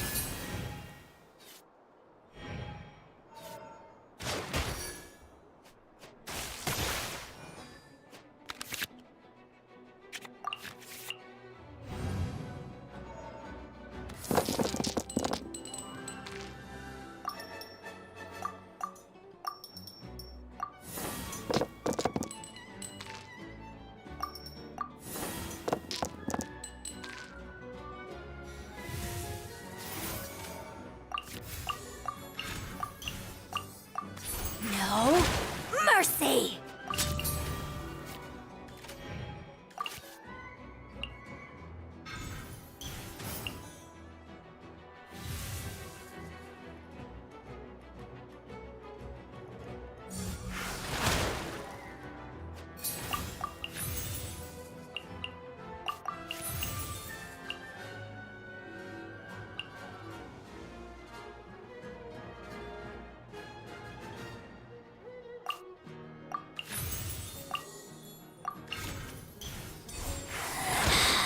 You can't hide. This body belongs to ice and snow.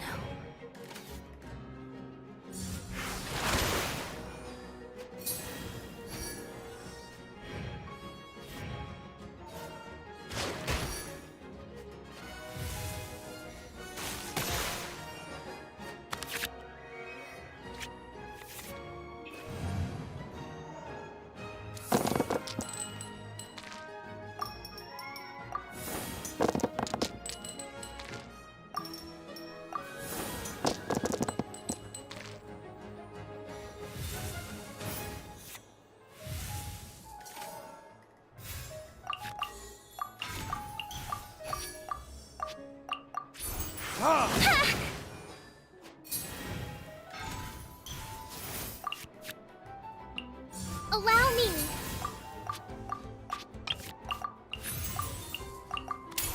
Verdict is... New strategy needed.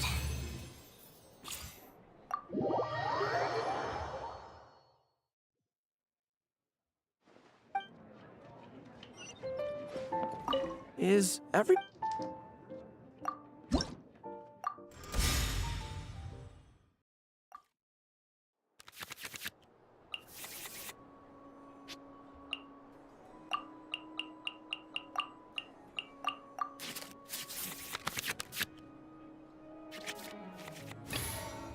Let's finish this, swiftly.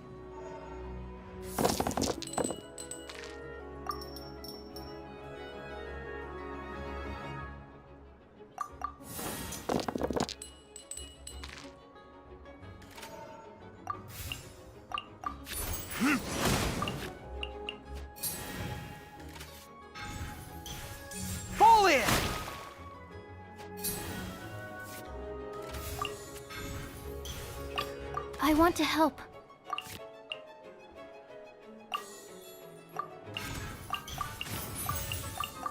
Animal test 6308.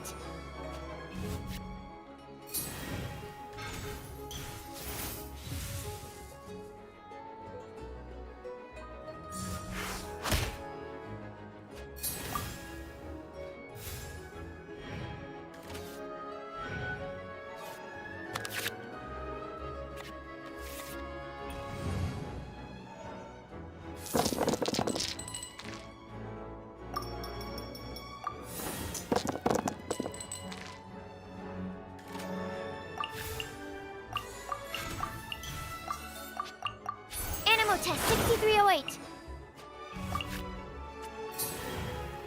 Allow me.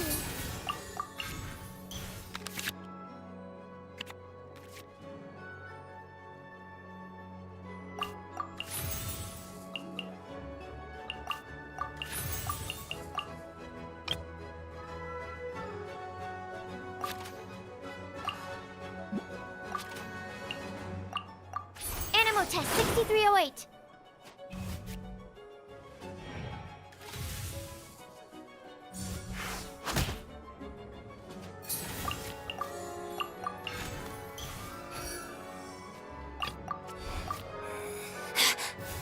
I heard you.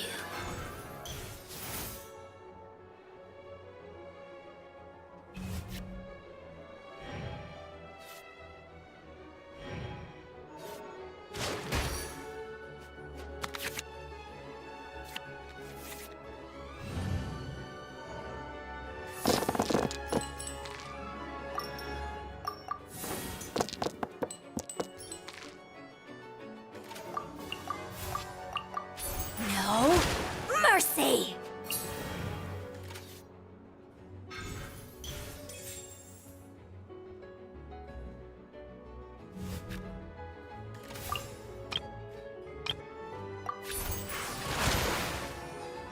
All forces, retreat!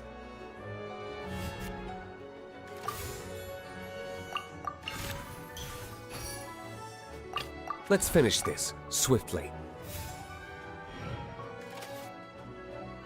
Attaboy!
Rest and rebuild.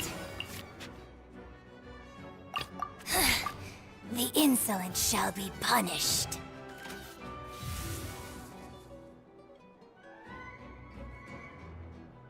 Covenant of the Deep.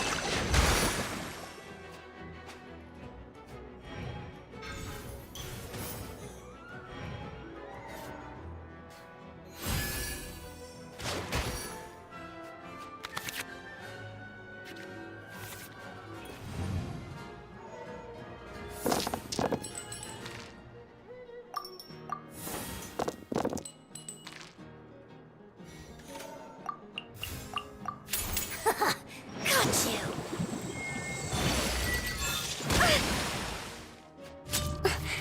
Must learn from my mistakes. Oni coming through! Let's go. Time for retribution! See you at the rematch.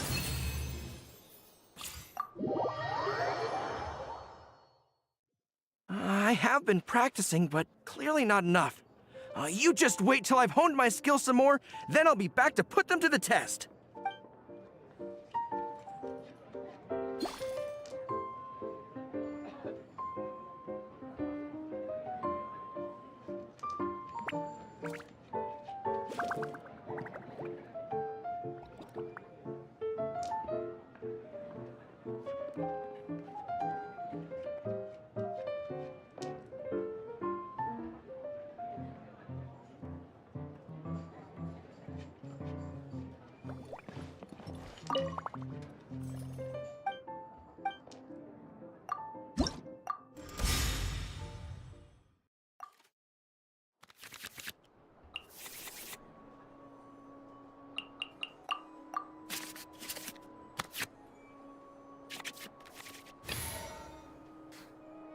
Let's finish this, swiftly.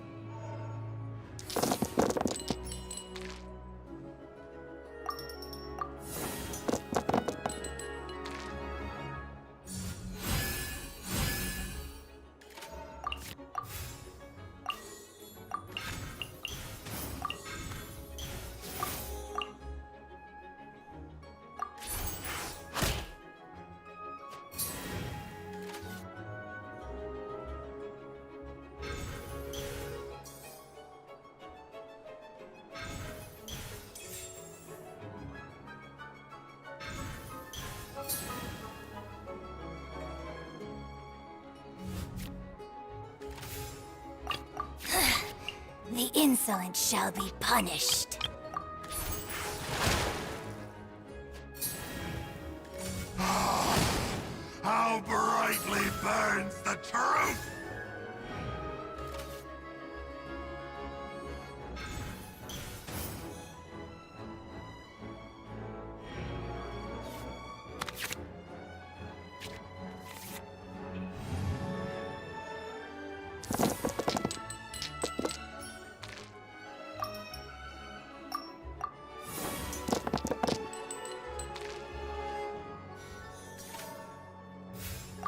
I want to help.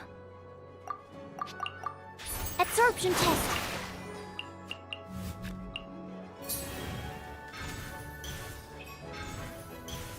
Flash!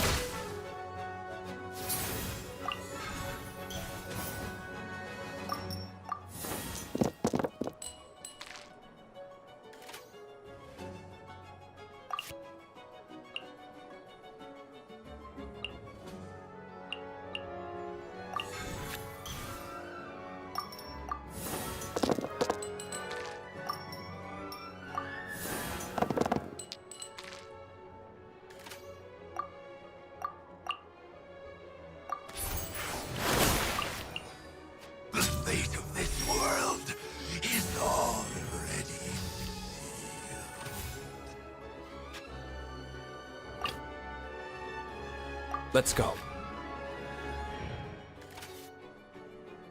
Now is the time for my second coming!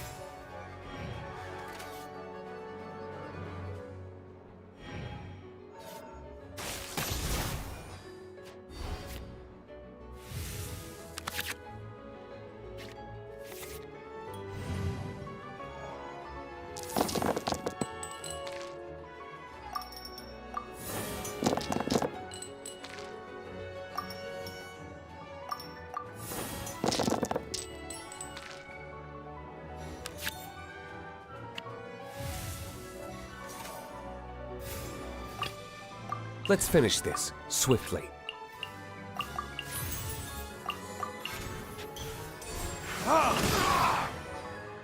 The fate of this world is already sealed.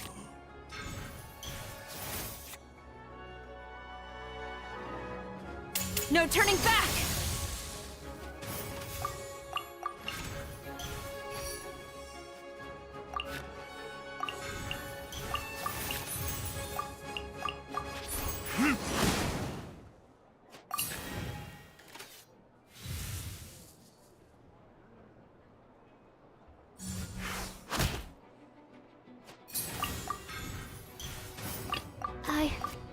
I can do it.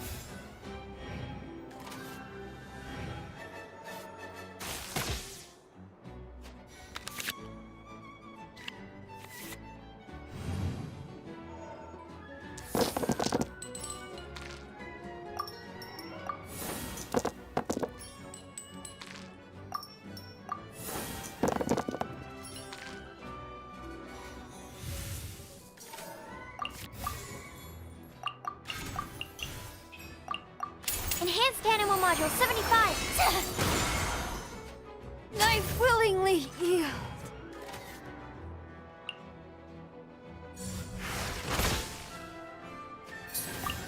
Absorption test.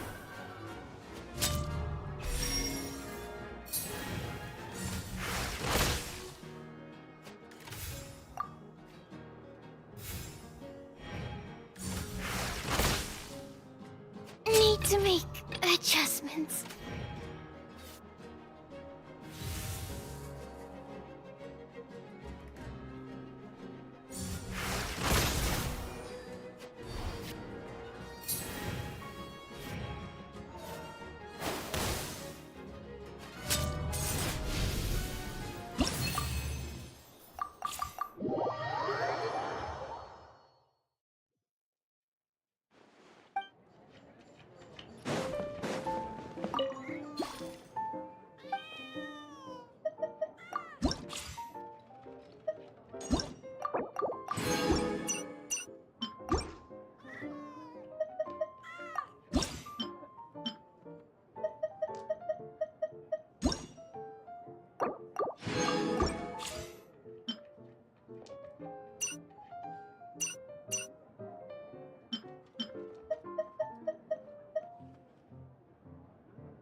Yeah.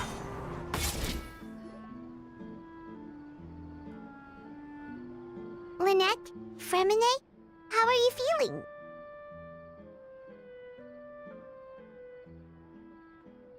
Much better. Whew, what a relief! What about you? Are you feeling alright? I knew you'd come out unscathed. Us, on the other hand, well, we've been bedridden for 2 days. Oh, and I wanted to ask, is Clairvy gone? Linny and the other members have left Poisson and returned to the House of the Hearth. According to him, there haven't been any more sightings of a spirit roaming the house. I see. I'm glad.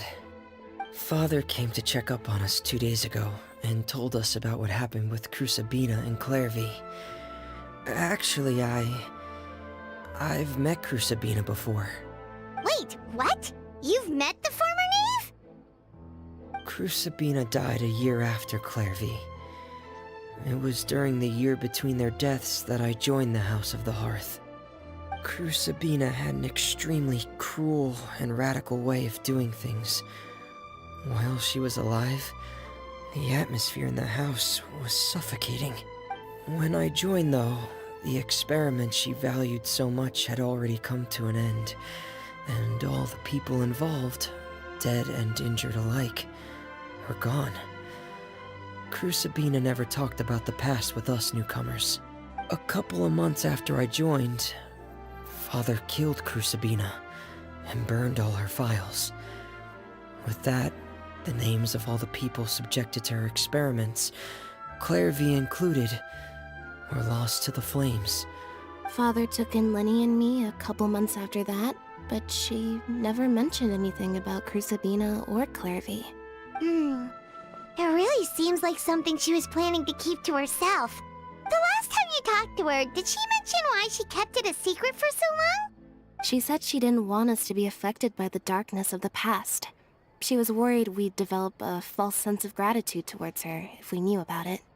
The foundation of a family should be free of any corrupting influence. Whatever happened in the past, it has nothing to do with who we are now. And that's what Father told us in the end.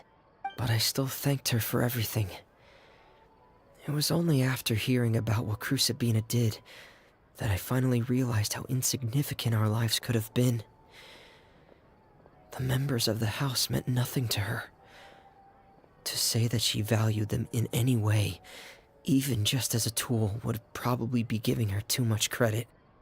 If Father hadn't taken over the House of the Hearth, I probably would have already... Father rarely brings up the fact that she saved us. She doesn't believe that being indebted to her should be what ties us together. But even if we didn't owe her anything, we would still choose to stay. Because this is our home. We may have arguments or times when we feel wronged. Some people may even choose to leave. But as long as Father is here, we will always have a home. Whether the path before us is bathed in sunlight or shrouded in shadow, we'll follow Father wherever she chooses to go. So I wanted to say thank you for helping us make it through this crisis. Without your help, we could have lost a lot more along the way. Oh, we didn't do anything, really. Of course. You're welcome anytime. Are Filio and Nantoy okay? I actually saw them at a cafe this morning. They didn't recognize me. From what I could tell, they were drinking coffee and talking about one of the operas that started running recently. They seemed happy. If I had to take a guess, I would say they finally found the kind of life they always wished for.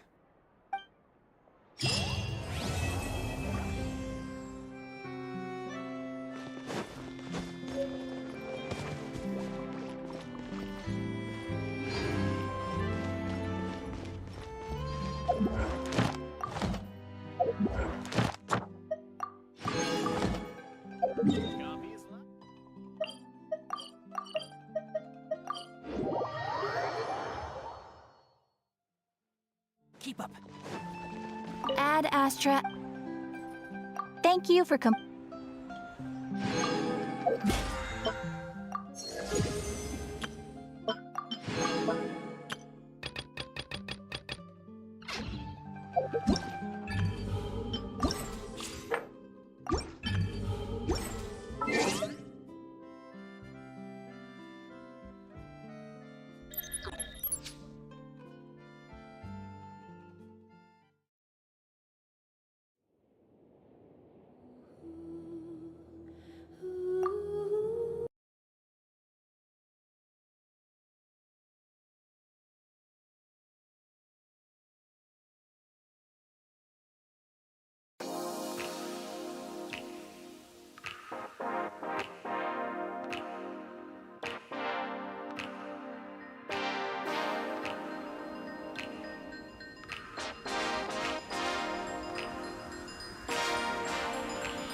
Stream forth.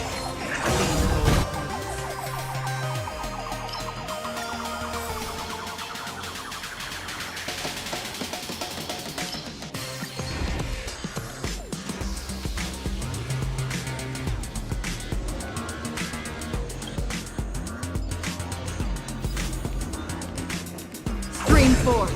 The gleam of old bliss.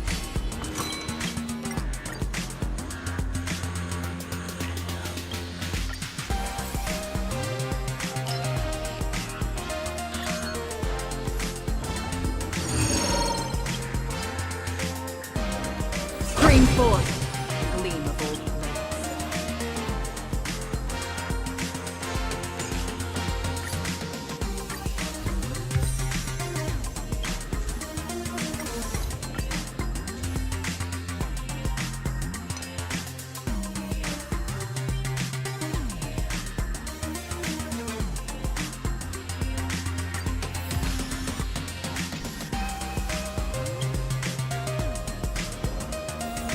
Storm is on the horizon.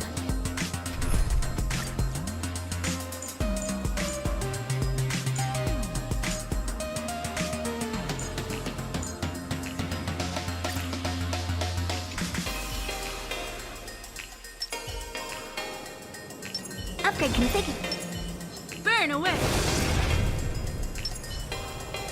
Watch yourself. Nice, like my friends.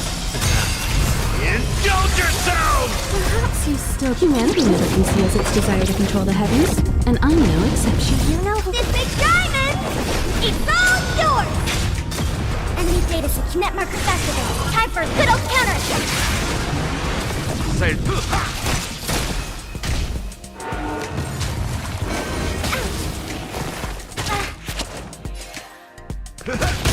You won't get away. Oh, yeah! Commencing support. Time to kill!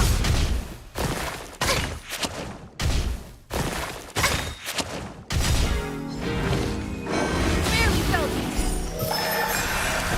Enemy data secure. Net marker festival. Time for a good old counterattack. Time to twirl! You got a lot of nerve. in the mood for another beating? Time to twirl!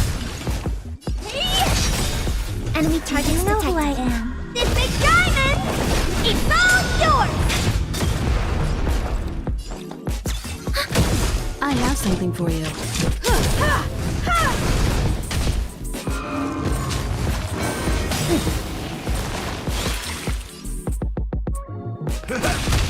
Nice, like my friends. Indulge yourselves! You won't get away. Perhaps you still don't. Humanity never conceals its desire to control the heavens, and I'm no exception. What are you looking at? Time to twirl!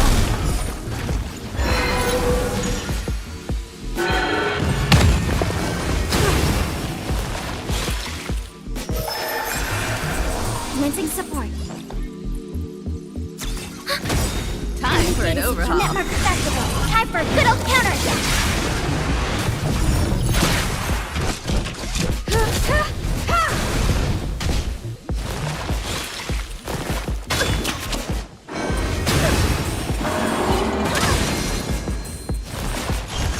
Step up, let's see it.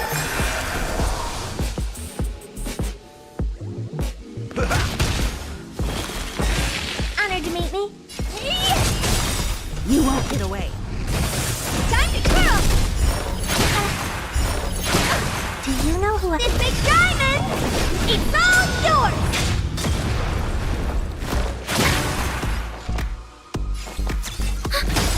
You won't get away. Time to twirl!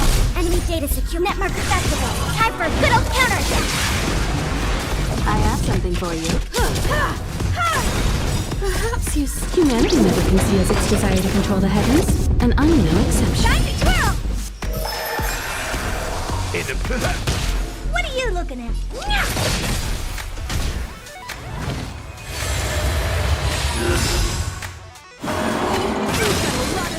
Commencing support.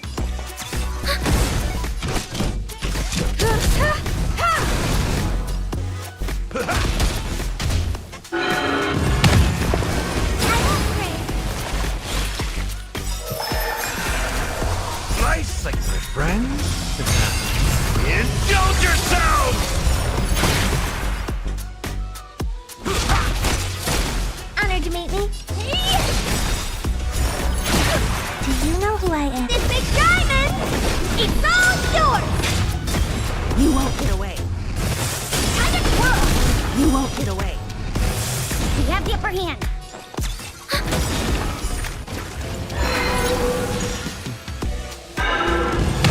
Enemy data net marker festival. Time for a good old counter.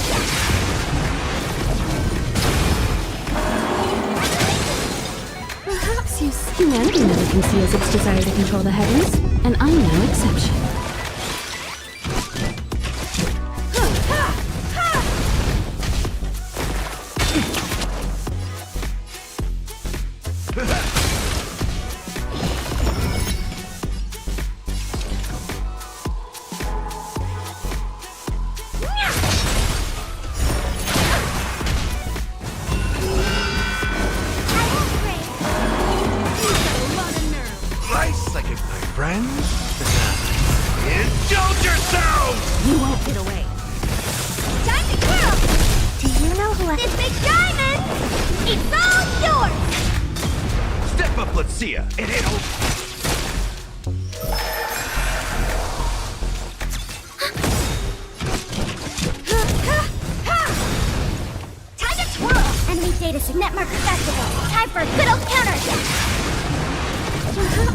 Humanity never conceals its desire to control the heavens, and I'm no exception.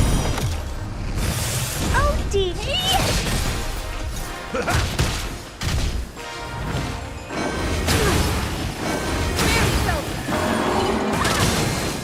Commencing support. Time for an open. In the mood for an...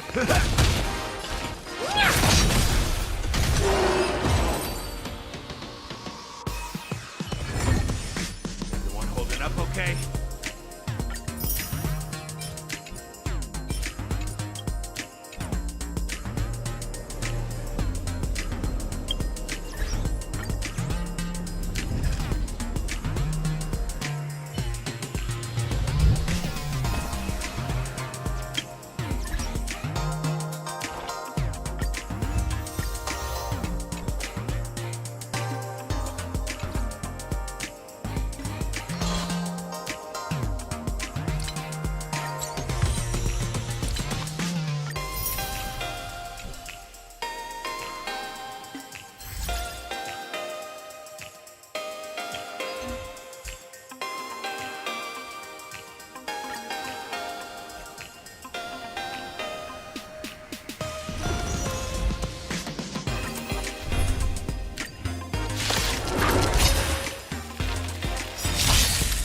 Free will, or was it fate? Still waters of uplift. This combat need. This is double speed.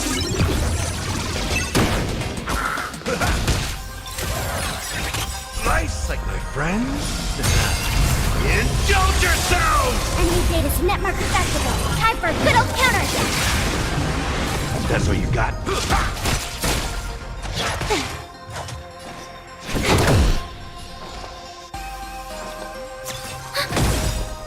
I weep for the departed. It too shall fall. Another journey begins. Destined for oblivion. Step up, let's... Familiar.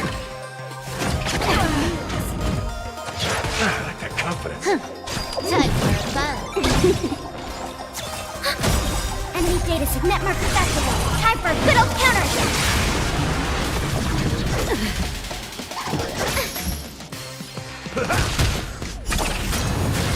Free will, or was it still waters of uplift?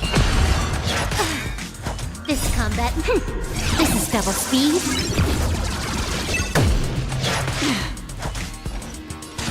Time for a buzz. Enemy targets detected. I weep for the departed. It too shall fall.